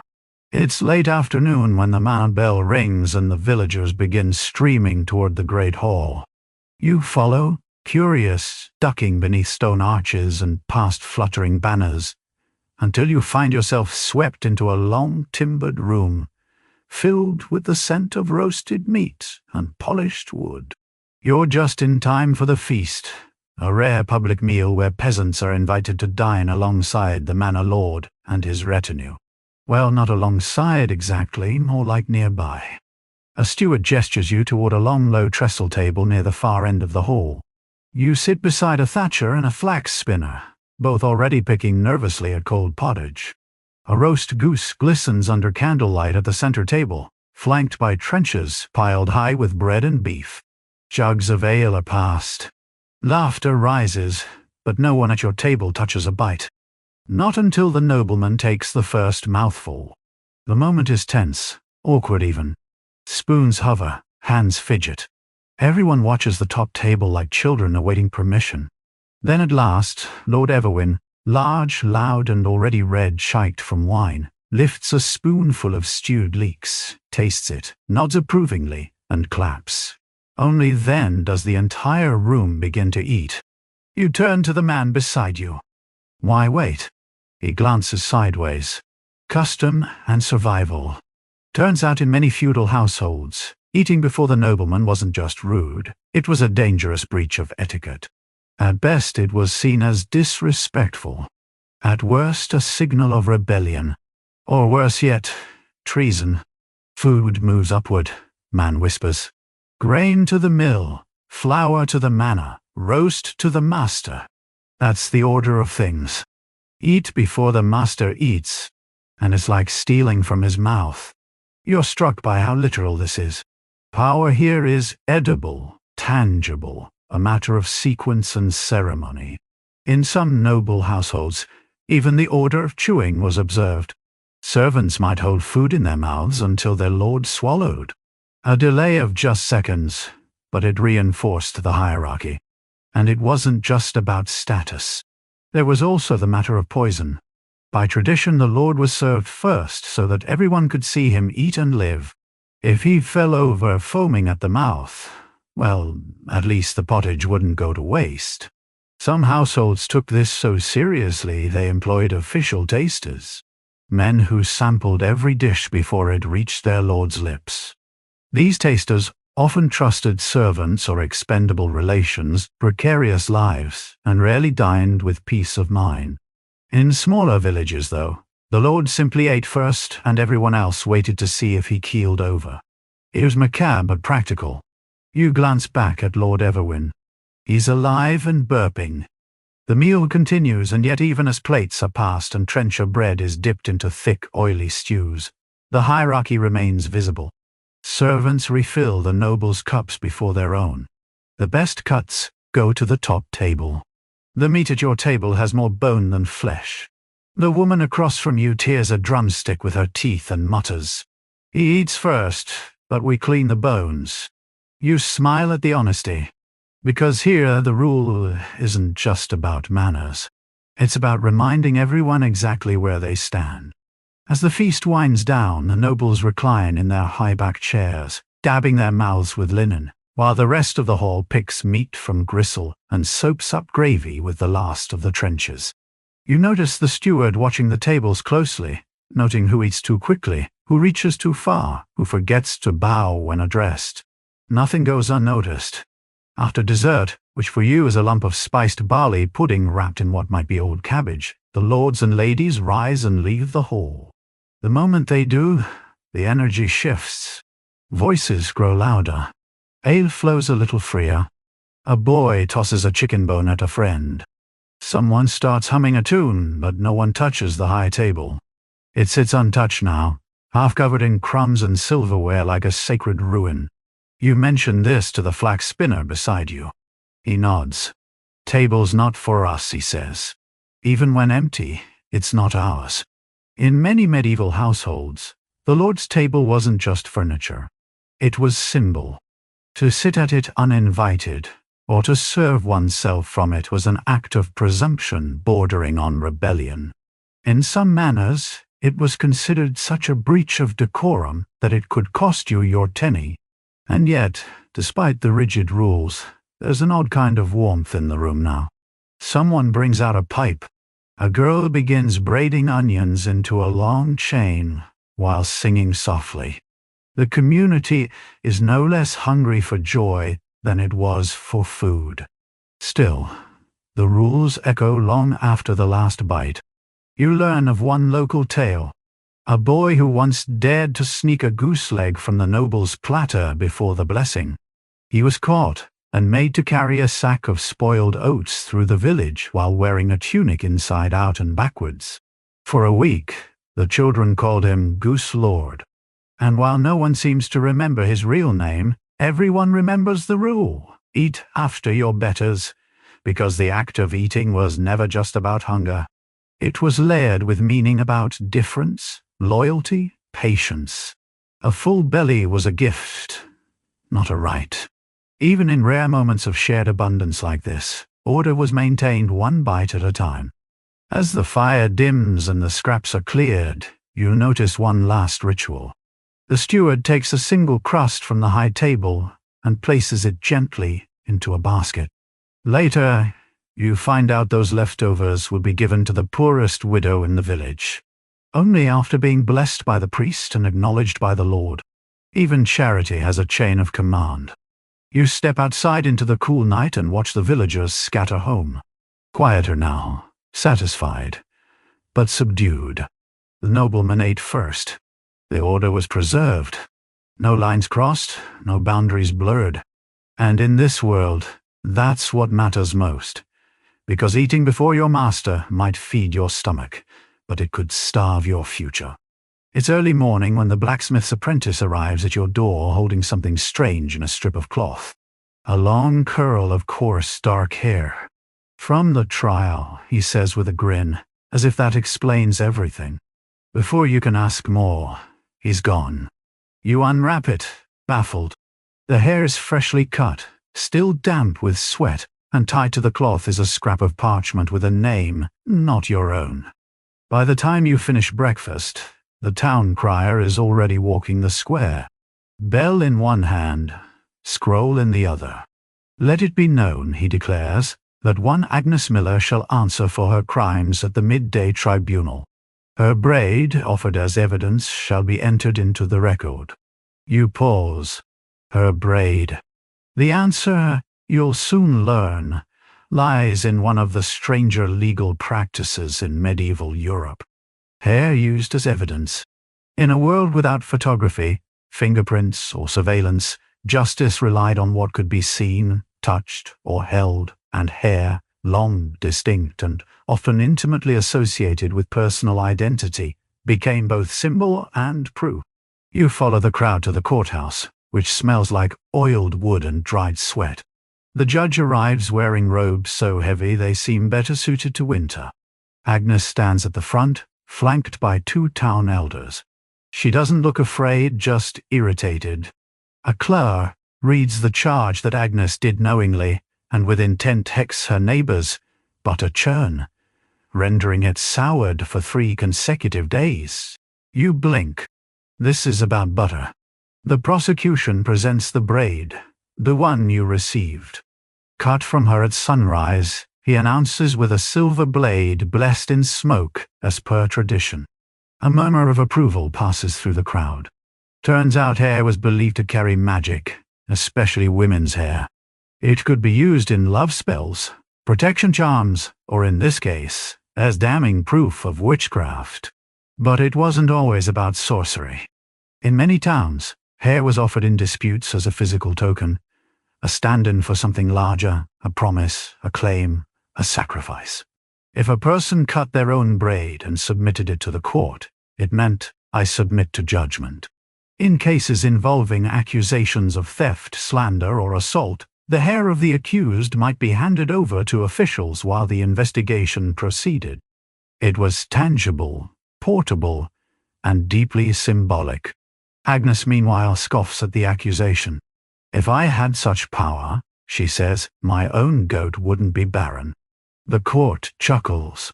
Even the judge hides a smile. Still, the ritual proceeds. The judge examines the braid, declares it reasonably coarse and credible, and then gestures to the neighbor's butter. A bowl is produced. The judge tastes it, winces, nods gravely. Agnes is fined a halfpenny and ordered to sweep the North Chapel stairs for a week.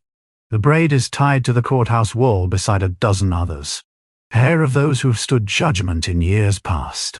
Some thick, some wispy, one even white as snow. A row of forgotten consequences fluttering faintly in the wind. You leave the courthouse with a strange sense of awe. In this world, a lock of hair can hold more weight than a witness.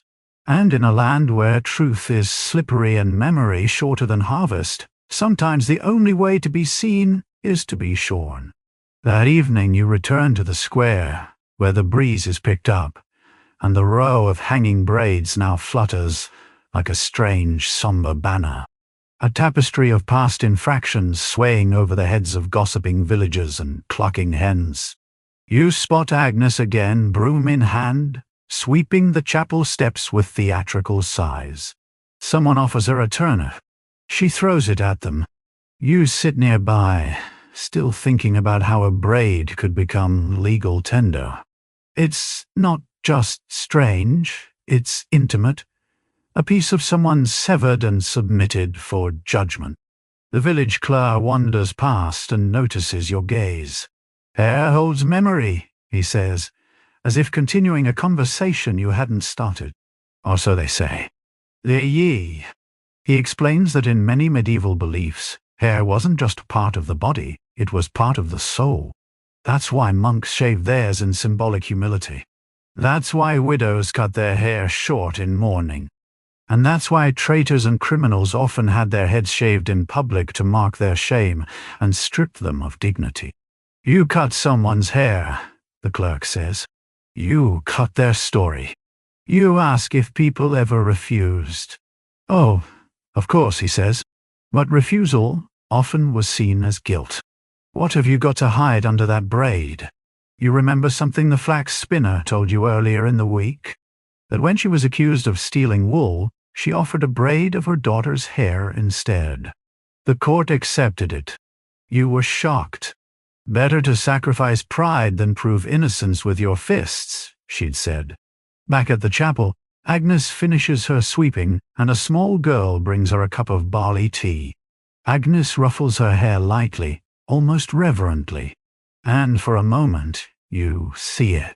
This strange currency of hair, reputation, and ritual isn't about vanity at all.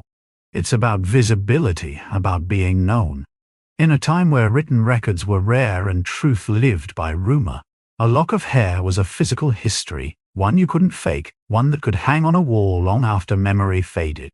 There are tales, the clerk adds, of braids being returned years later when a woman was proven innocent or when her accuser died. Some were even buried with their owners, tucked into coffins as a sign that their honor had been restored. Others were burned during festivals alongside herbs and old debts as a symbol of cleansing, but always the act was ceremonial. Hair had weight, and you begin to see the rule differently. Yes, it's strange, but it speaks to a need deeper than justice. The need to be acknowledged, to have your wrongdoing or your lack of wrongdoing recorded in something more lasting than gossip. As the sun sets and the chapel bell tolls, Agnes hands the broom to a boy and walks past you, chin high, eyes sharp. Her hair is noticeably shorter now, but she carries herself like someone who gave up only what she could afford. Not penance, just a strand. It's a rainy Thursday when you find yourself ducking into the side door of the village weaver's hall to avoid a particularly enthusiastic goose.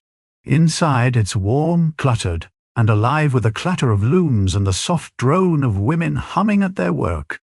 Colored threads crisscross the room like spider silk. The air smells of damp wool, hot oil, and oddly onion.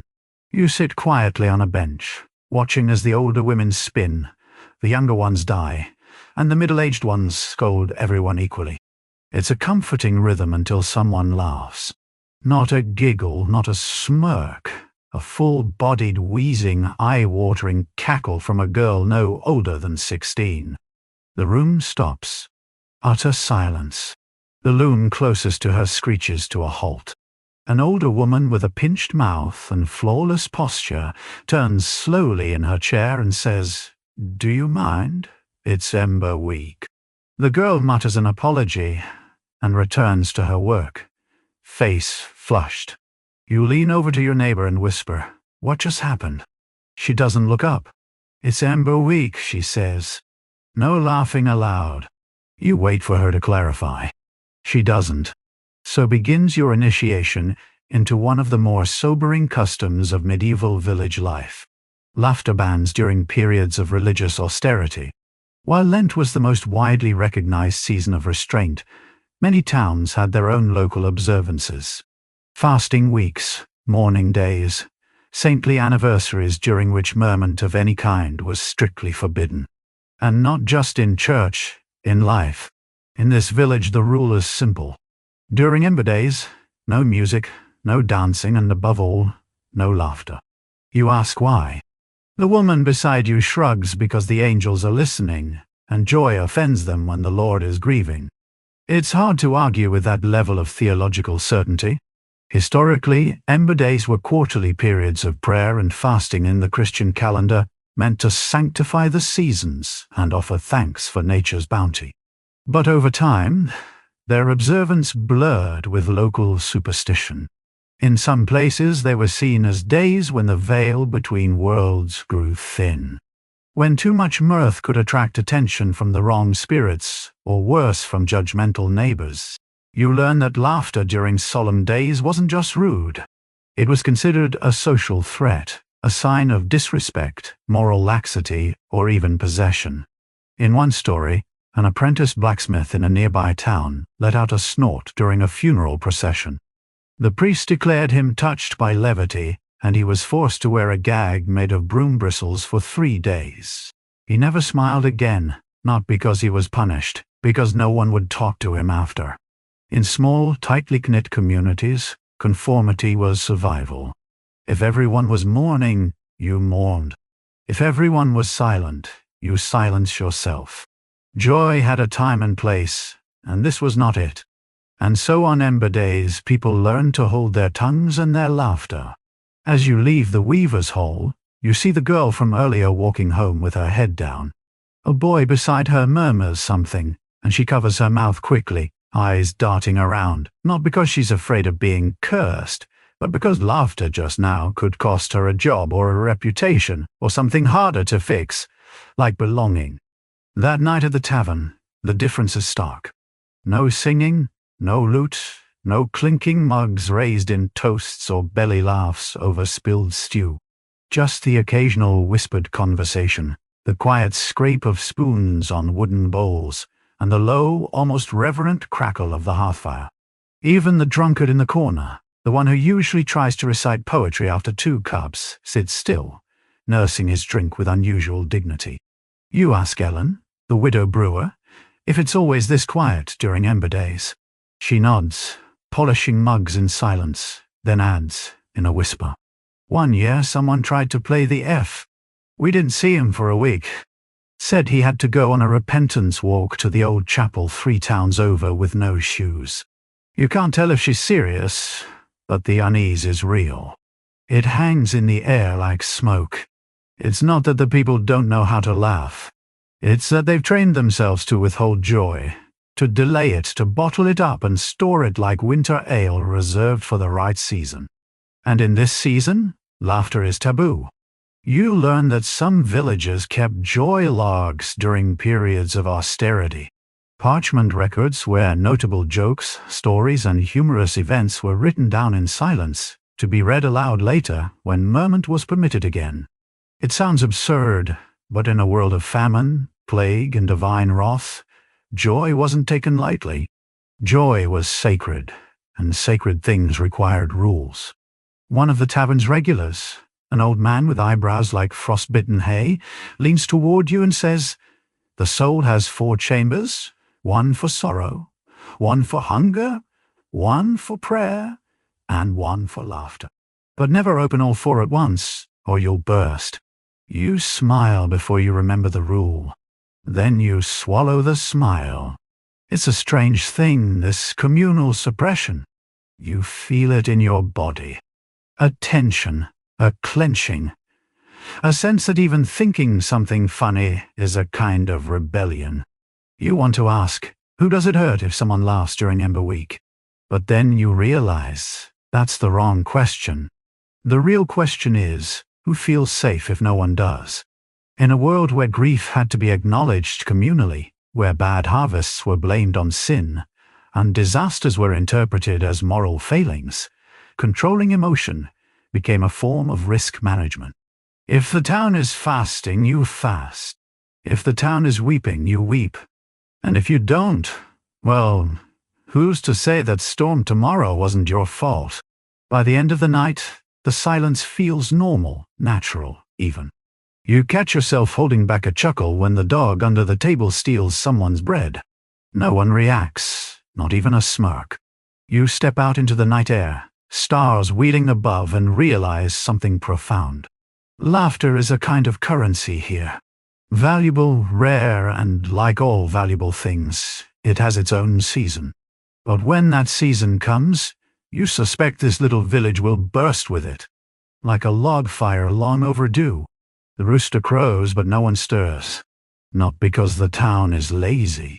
Quite the opposite. But today is no ordinary day. It's bathing Sunday.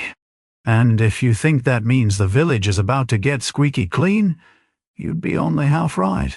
You crack open the shutters of your rented room and see it. A queue already forming near the town's communal bathhouse. Women with buckets. Boys with chipped soap cakes. A man clutching a suspiciously wilted bundle of lavender, like it's a magical talisman. At first it seems oddly cheerful, until a cart rolls up with 3 massive barrels of boiled nettle water, and the mood shifts to something more ceremonial. You get dressed and join the stream of bodies headed toward the low stone bathhouse where steam curls out from the door like dragon's breath. And a wooden sign reads, "No bathing outside appointed days. Offenders fined 2 eggs and a strip of cloth." That's right. Bathing was often restricted. In many medieval towns, public bathhouse operated only on designated days, usually Sundays or saint feast days. Why? Well, partly to conserve firewood and hot water, but also to monitor modesty and morality. You overhear a woman grumble. Last week, the brewer's son tried to sneak a wash on Wednesday. Said he smelled like destiny, got whipped with a birch broom instead. Inside, the bathhouse is cavernous, dim, and humid. Steam rises like ghosts. Stone tubs line the walls. There are separate hours for men and women. And right now it's the men's turn, which means the air is thick with damp wool, damp skin, and dampened pride. You strip to the waist and take your place in line for a rinsing. The man behind you holds a fish scale and says, "If it sticks to your arm, you need a wash." You laugh. He doesn't. For all the jokes about medieval people never bathing, the truth is more nuanced. Bathing was important, but communal, ritualized, and strictly regulated. Too much washing could be seen as vain or decadent, especially if done alone. Bathing in secret was suspicious. Why hide it unless you had something to cleanse? In fact, in some areas, unauthorized bathing was punishable by law, especially if it occurred during prohibited hours or in mixed company. The bathhouse was a social space, not a private luxury. Your turn comes and you step into the stone tub. The water is warm, slightly brown, and smells faintly of elderflower. Someone slaps a damp cloth into your hand and grunts. Don't dawdle. 3 scoops and pass it on. You scrub quickly, trying not to inhale too deeply. A boy passes carrying a slotted spoon. You don't ask why. And as you rinse, you notice something strange. No one speaks, no laughter, no small talk, just the sound of splashing water and the occasional cough. Bathing here isn't a spa day. It's a penance, a duty, a public cleansing, both literal and symbolic. You learn that on bathing Sunday, being seen bathing was part of the point. It was about proving you were part of the community, clean enough to belong, clean enough to be trusted. And if you skipped it, well, people noticed. After the rinse, you step out, dripping and humbled. A hunched old man hands you a scratchy towel and gestures to the drying room, which is really just a cold alcove with slatted windows and no fire. It's here you discover the second half of Bathing Sunday's charm. The inspection. An official-looking woman with ink-stained fingers stands near the exit, holding a ledger bound in pigskin. One by one, others shuffle past her, giving their names. She marks them down without speaking. You ask someone nearby what this is about. That's Maraud. She keeps the clean book, a man whispers. So if you die next week, no one blames it on spiritual grime. You blink. He shrugs. If a man dies and hasn't bathed in 3 weeks, people talk. Say the devil couldn't grip a clean soul. It sounds like superstition, but it's very real in practice. Bathing records weren't universal across medieval Europe, but in many communities, especially religious towns or plague-prone districts, there were informal cleansing logs to track who had participated in communal washing. It was a health precaution, a social inventory, and a quiet way of ensuring nobody strayed too far from communal norms. You step up. Name? Moore asks, not looking up. You give it. She raises one eyebrow. You bathed last week, didn't you? At Widow Ellen's. Your eyes widen. How does she scribbles something in the book and waves you along. Later, you learn Widow Ellen's was an illegal bathhouse, a private tub behind the brewery, used mostly by traveling merchants and men who didn't want their sins tallied in the clean book. You'd stumbled in during a barley washing mistake, and now you're on record. As you walk through town later, cleaner but not quite at ease, you start to see the rule's purpose. In an era of limited resources and chronic disease, shared water and coordinated hygiene weren't just practical. They were political. Everyone bathes together on the same day in the same space. And those who don't, they're noticed, watched, talked about. Because in a community where disease spread fast and trust was everything, being dirty wasn't just about mud or sweat. It was a moral category. Cleanliness signaled conformity, humility, participation in the rhythms of the town, and isolation smelled worse than any unwashed armpit. You pass a group of kids throwing old bath water down a gutter and hear one say, "Don't waste it. That's blessed nettle juice." You can't tell if they're joking, but the mood in the village has shifted. With the rite complete, people are smiling again, looser. The baker whistles. A dog gets soapy water flung at it and runs off howling. The tavern smells faintly of lavender and damp wool. And for the rest of the week, nobody will question your odor or your belonging. All thanks to one oddly rigid, deeply communal, unexpectedly practical medieval rule. Wash when told and let the neighbors watch. It begins with a whisper and ends with a torch. You're walking through the village square one afternoon when you notice the blacksmith hammering in complete silence. Not just focused, silent. Even the children nearby are eerily quiet, playing with sticks as if afraid to let them clack too loudly. At first you think someone's died. But then you spot the wooden post in the center of the square. Fresh straw at the base. A new iron chain bolted halfway up, and on the ground beside it, a bundle of twigs, herbs, and dried toadstools tied with red thread. A man leans close and murmurs, "Witch's window was open last night." You frown. What does that mean? He looks at you like you've never known fear. Means she was tempting the devil in. We'll need a noise cleansing. This is your first encounter with the quiet rule.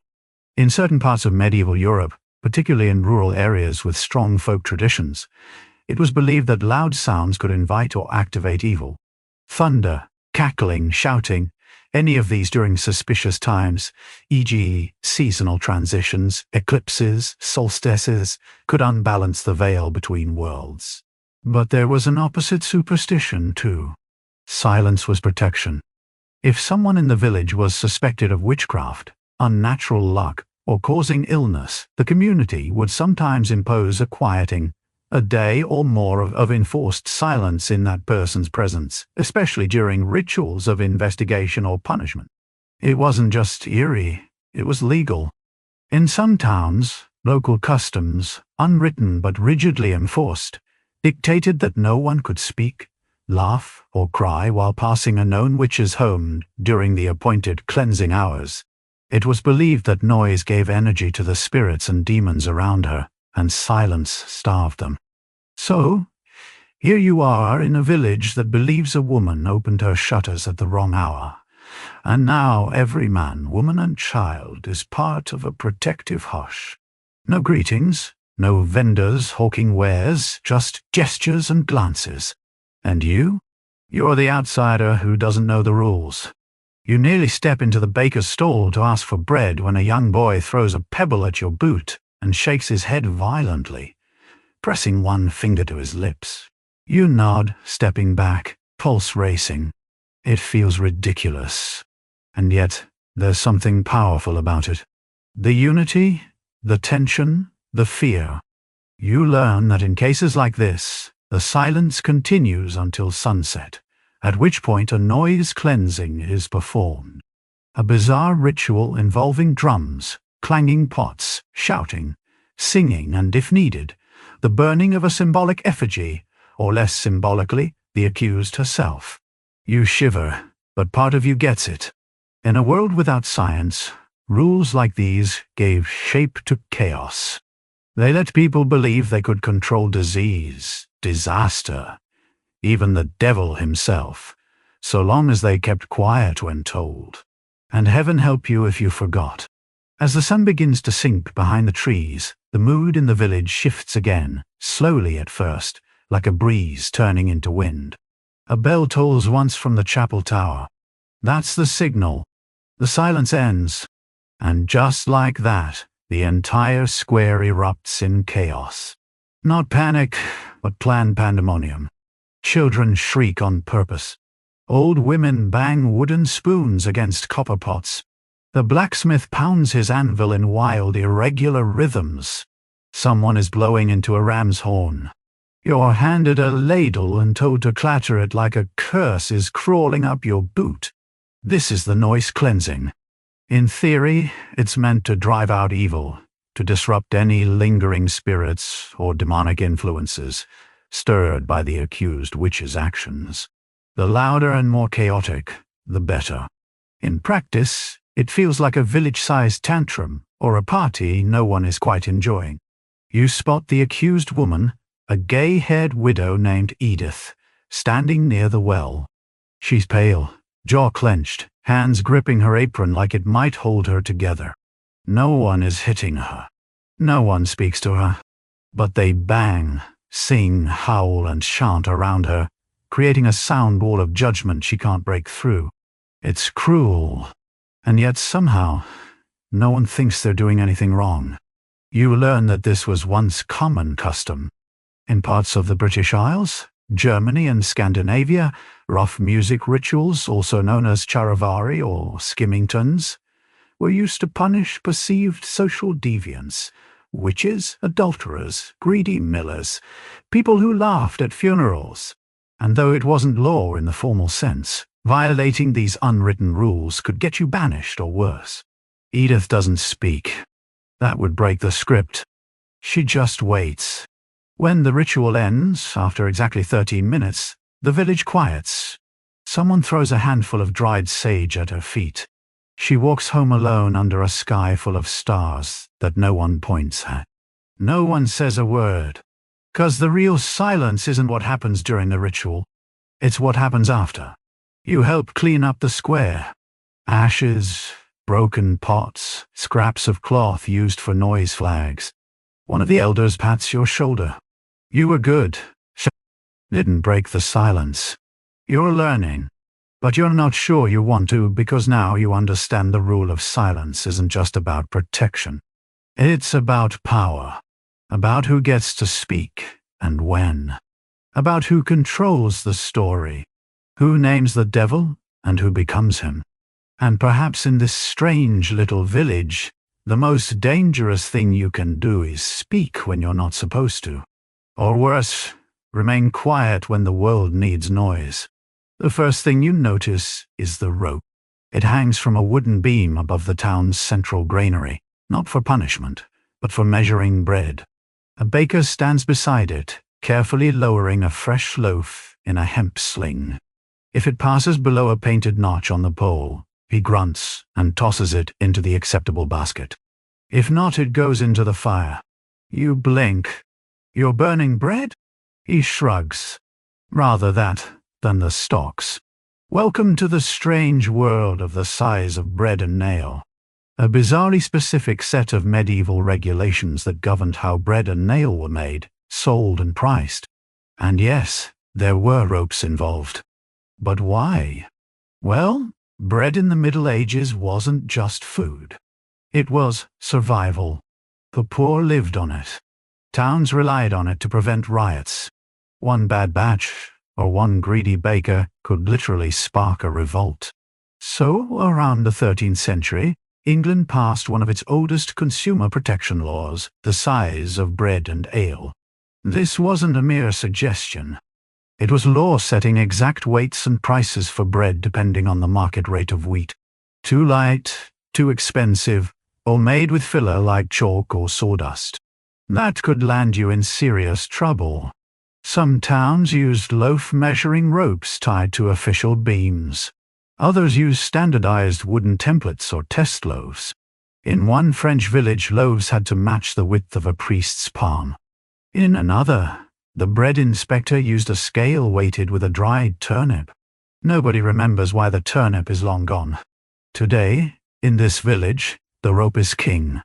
You follow the baker into his kitchen where dough rises in woven baskets and hot stones line the oven floor. He explains the trick. You need air and makes it rise without cheating. But if you add ash for weight or grind in beans to stretch the flour. He trails off and gestures toward the charred bad batch pile. Someone always finds out. You ask what happens to those who don't follow the rules. He taps the side of his nose. Stalks, vines, or a shame march through the square, and sometimes he lowers his voice. You're banned from baking for life. Imagine that. No more kneading. No more yeast. Just watching other men feed the town. That's the real punishment. In a society where baking was power, being barred from it was social death. And yet, despite the risk, bakers sometimes cheated, added sand to stretch flour, skimped on yeast, hid small pebbles inside dense rye loaves to meet weight quotas, anything to keep profit up when grain was scarce. But people noticed. They always noticed because bread, humble, rough, slightly burnt at the edges, wasn't just food. It was trust. And in this village you measure trust with a rope. You linger near the granary as the bread inspectors arrive. Two men in woolen robes and matching badges carved from horn. They carry a worn leather satchel and a curious tool that looks like a small balance scale welded to a ruler. The ritual is oddly formal. One inspector carefully places a test loaf onto the scale, while the other mutters grain prices from a sheet. Then they compare it to the saw loaf, a preserved model of what a legal bread size should be that week. Not last week, not next week, just this one. The numbers, they say, shift with the wind, or more accurately with the market. That's part of the madness. The law changed constantly depending on the cost of wheat. If grain prices rose, bakers had to make smaller loaves for the same price. If prices dropped, loaves had to grow without raising cost. In essence, bakers were forced to gamble, predict too high a price, and your bread would be underweight. Too low, and you'd lose money, guess wrong too often, and you'd be branded a cheater. You watch as one young apprentice brings out a basket of oat loaves. Dark, nutty smelling, rough-edged. The inspector picks one up, sniffs it, and smashes it in half with the flat of his hand. Crumbs fly.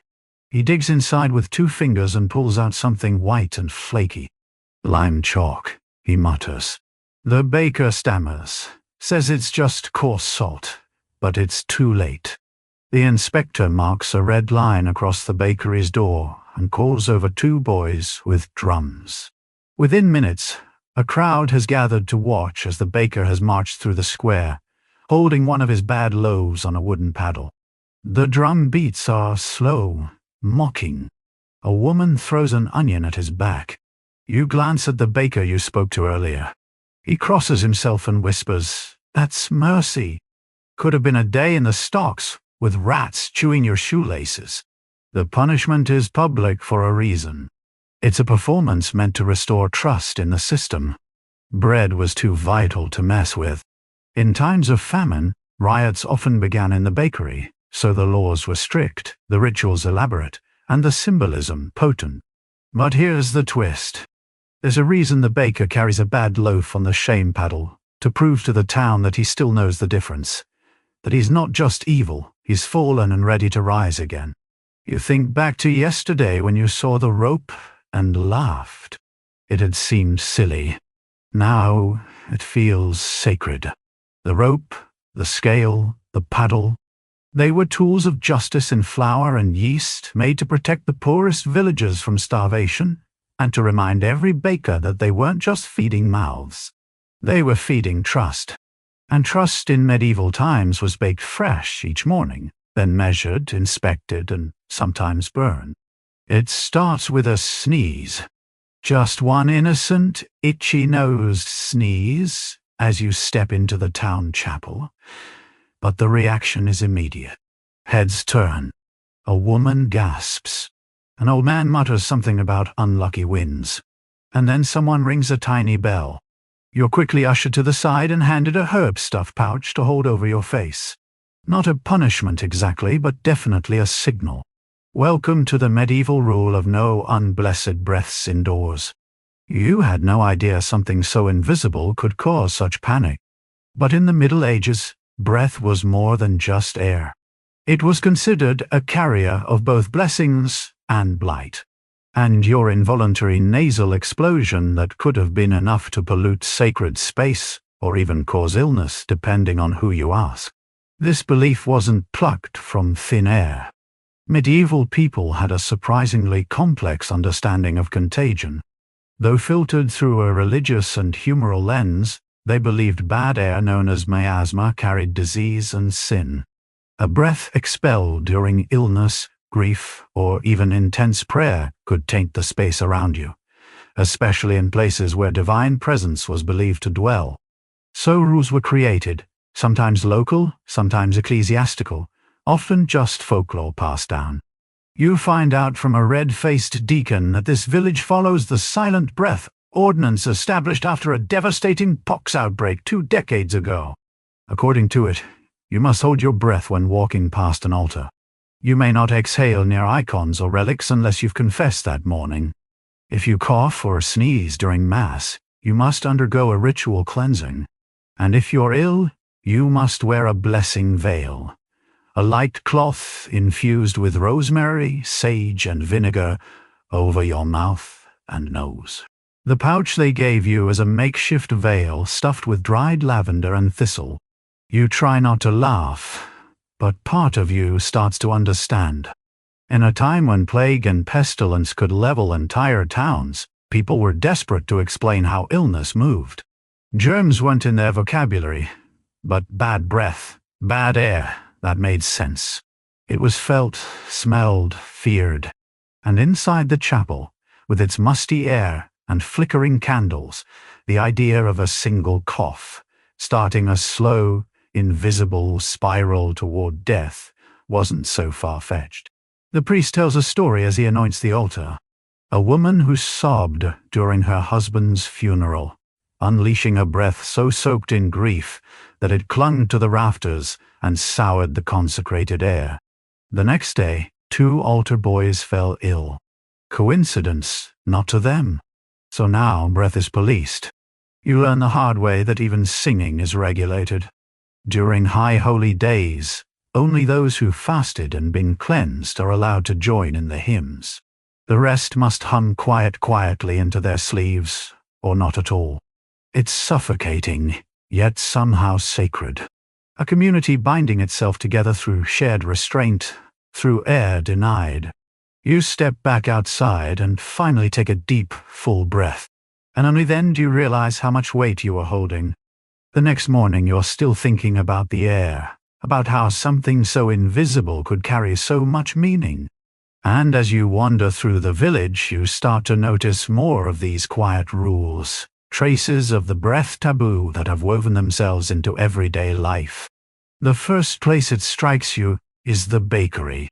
You walk in craving something warm, and you're immediately greeted by a strange sight. The baker is working with a scarf wrapped around his mouth, not to keep out flour, but for something more ceremonial. There's a loaf marked with a charcoal cross set aside on its own tray. You ask cautiously what it's for. "Widow's bread," he says. "Mustn't breathe on it. It's meant for mourning." You realize the superstition stretches far beyond chapels. Bread for the dead, beer for the birthing, salt for the sick, all had breath rules. It wasn't just about contagion anymore. It was about spiritual vulnerability. Certain people at certain moments, grieving, giving birth, dying, were seen as open portals, and your breath, if impure, could pass through them and do harm. You pass a midwife who's burning juniper twigs outside a cottage. She's muttering to herself, wafting smoke over the doorway. "Can't let the newborns smell bad breath," she tells you. They remember the scent of heaven. We mustn't stain it. Even breathing over the threshold of a home could be considered an intrusion, especially if you were in a bad mood or hadn't bathed. In some villages, it was law. No one could speak, cough, or exhale across a doorstep until invited inside. You start to understand the deeper meaning. Breath in their eyes wasn't just air. It was intention, emotion, a part of your soul that left your body and mingled with others. And so controlling breath became a kind of moral hygiene. At the local tavern, a man toasts with ale, but makes a show of turning his face sideways before he exhales. Not out of manners, but habit. A protective charm passed down like a family recipe. There's even a tale told around the fire that night. A traveling monk who never spoke indoors. They say he held his breath in every sacred space for 20 years, and that when he finally died, his last exhale came out as perfumed smoke. A saint's breath, they called it, bottled in a relic, kissed by pilgrims for generations. And perhaps the most surprising twist: these breath taboos didn't just spread across Europe. They traveled. Some made it into early Islamic hygiene customs, others into East Asian temple etiquette. And today, centuries later, you still see echoes covering your mouth when you yawn, holding your breath during a tense moment, lighting incense in silence. They all whisper back to a time when air was sacred. And exhaling at the wrong time could mean dishonor, disease, or death. You walk home in the quiet, hand near your mouth, suddenly aware of every puff of vapor in the cool evening air. And for the first time, you truly understand what it meant when they said, "Watch your breath. It might be watching you." You're woken by bells. Not the sweet kind that told the hour, but a grating clatter of metal on metal. When you stumble outside, still half asleep, you find half the village standing in the street in socks, barefoot or stocking-footed, every last one of them. And you're the only one in boots. That earns you a few sideways glances and a muttered, "Newcomers never read the wall rules." A kind woman takes pity on you and gently explains, "Today is Silence Feet Day. Once a season, no one may wear hard soles inside the village walls. Not because of religion or mourning, but because of the bees." You blink. The bees? Yes. And not just any bees. These are the Lord's bees. A protected swarm that nests inside the old church bell tower. According to village custom, they're sacred. It's said that they carry the souls of the departed to the afterlife, or at least help whisper their names to heaven. And every year for 1 week the bees descend quietly. All at once, they hum low. They search slowly, and if startled, they sting. So to keep them calm, the entire village muffles its steps. Horses are padded with wool. Shopkeepers lay down rushes. Children are forbidden to run. Even the blacksmith moves like a dancer, hammering only at dawn or dusk. The rule is older than memory, passed down from a time when the death of a hive meant famine, disease, or divine punishment. In fact, you're told that 1 year, long ago, a lord refused to obey the quiet soul law, and within a month his fields were cursed with mildew. You half laugh at the idea, but then glance up at the church tower and see the bees, dozens of them, calm, golden, purposeful. The town is unusually still today. You can feel it under your toes. The crunch of dirt softened by moss, the gentle hiss of wind over thatched roofs, and always the faint buzz of wings. And here's where it gets stranger. They don't just protect the bees for nature's sake. They talk to them. Later that afternoon, a young boy is buried just beyond the chapel wall. After the family finishes their prayers, an elder walks slowly to the hive and whispers the child's name, so they'll know he's come. Someone explains, this isn't just folklore.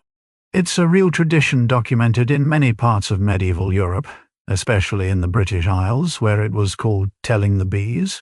When someone died, the bees had to be informed or they'd leave or die of grief. And if they stayed, it meant the soul had passed safely. So today, the silence isn't just for the bees. It's for the dead. It's for reverence.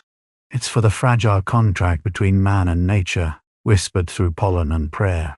You feel yourself walking more softly now. Even your breath seems quieter. Because in this strange little village, it's not the stingers that are sacred. It's the stillness they demand. As the sun begins to sink behind the hill, you find yourself drawn toward the church tower, where the bees drift in and out like golden ghosts.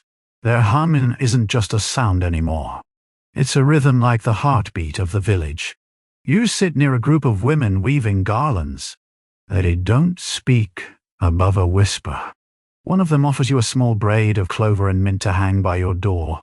It keeps the bees friendly, she says, and invites them to listen. Wait, that's when she tells you about the bee oath. Once every few years, when a new head beekeeper is chosen, usually the oldest woman in the village, a ceremony is held under the new moon. The bees are sworn in as sacred creatures. Witnesses gather barefoot, and the oath is spoken not to the crowd, but directly to the hive. I swear to protect you, not to steal from you, not to kill your kin with smoke or fire. May your wings be blessed, your queen long-lived, and your anger slow. It sounds absurd, but the reverence is real. You learn that in this place, and in many others like it during the medieval period, bees weren't simply livestock. They were spiritual mediators, legal witnesses, even mourers.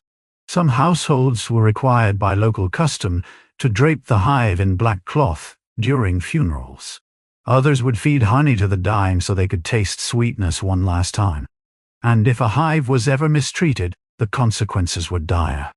There are stories, half warning, half folklore, about villages struck by blight, crops withering, cows miscarrying, all because someone struck a hive or stole honey without asking.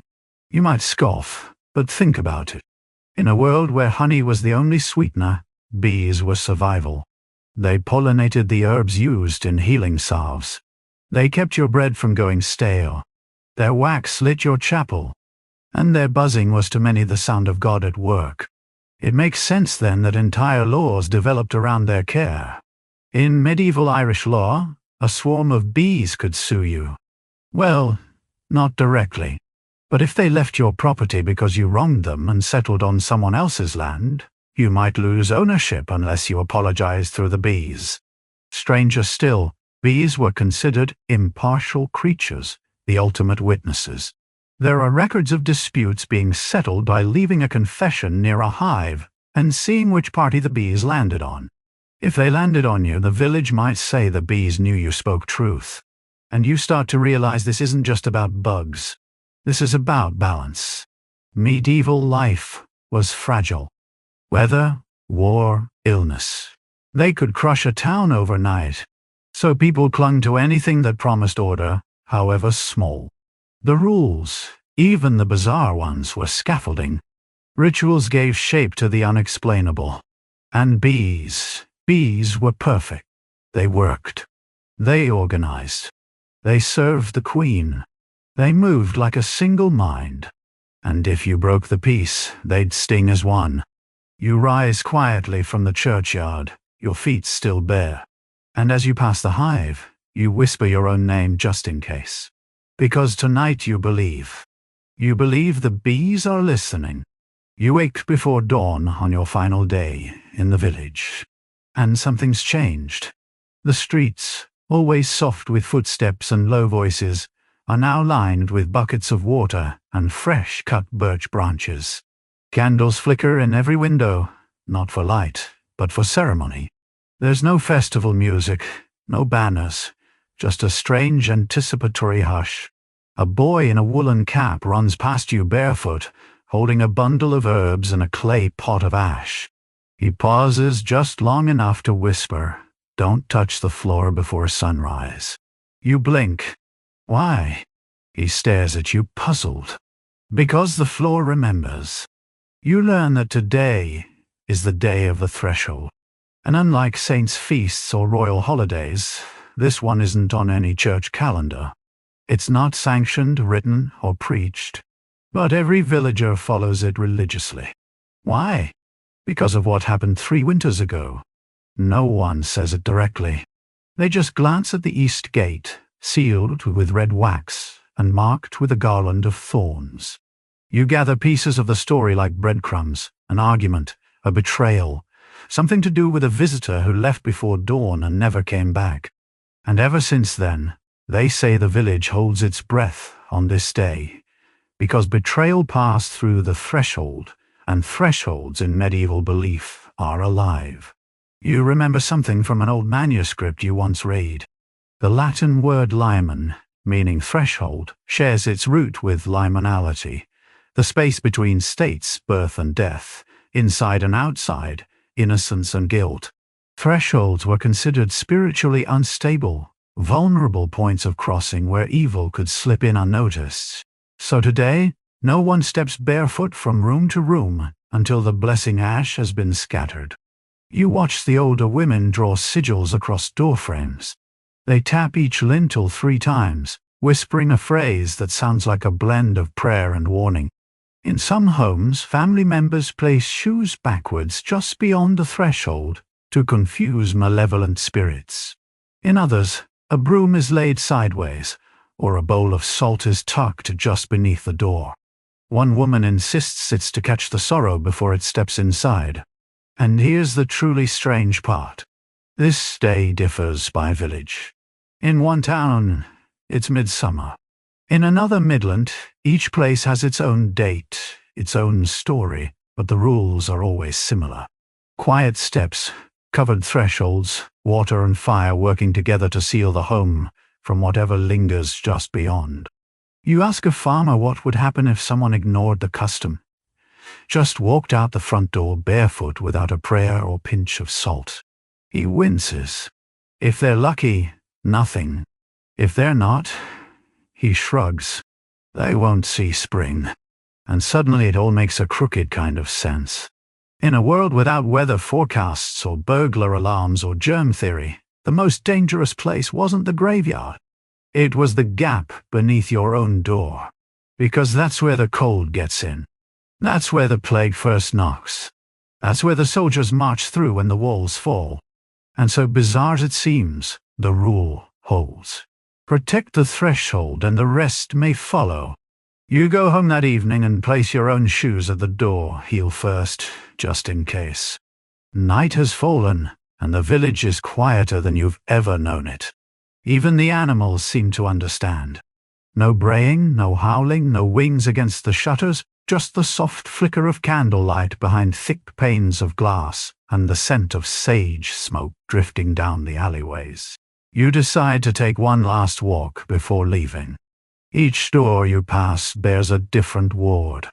Some are simple, scratched crosses in the wood. Others are elaborate.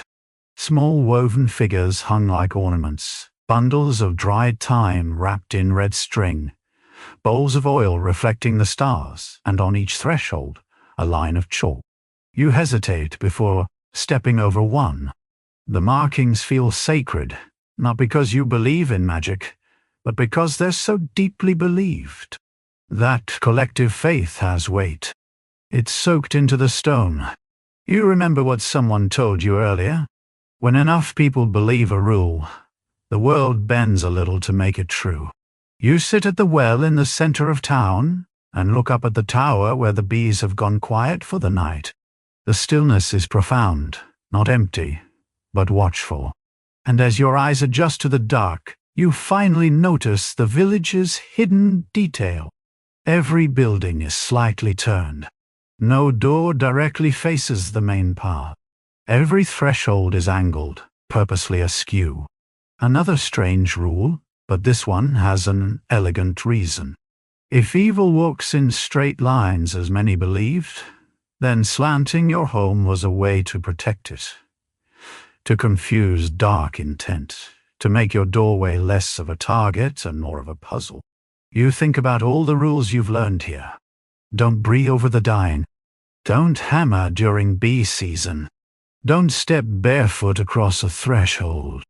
And all of them at first glance seemed ridiculous, bizarre, medieval nonsense. But now you see the wisdom beneath the weirdness. Because what are rules if not scaffolding for fear? What is ritual if not a flashlight in the dark? In a world of chaos, disease, famine, war, every strange rule was a way to hold back the unknown, to mark a boundary, to tell the wind, the wolves, the ghosts, you may go no farther. Even now you realize we do the same. We knock on wood. We avoid walking under ladders. We hold our breath when driving past graveyards. Modernity just wears better shoes. So you stand, brush off your coat, and place your hand gently on the slanted lintel of the nearest door. You don't step through, you don't speak, you just pause. And in that stillness, you understand what every villager knew without ever saying. The rules weren't about control. They were about care. Because when the world was full of sharp edges, a good rule was like a blanket. You wrapped it around your fear and called it home. And with that you turn and head back, never once stepping across the chalk line. The fire is low now. The bees are asleep in their tower. The chalk lines have faded with dew, and the ancient streets of that strange little village have grown soft again under the hush of night. You've walked through rules that seemed foolish at first. Rules about pigs in the street, about not walking in boots, about where to bury your nail clippings. And maybe you smiled.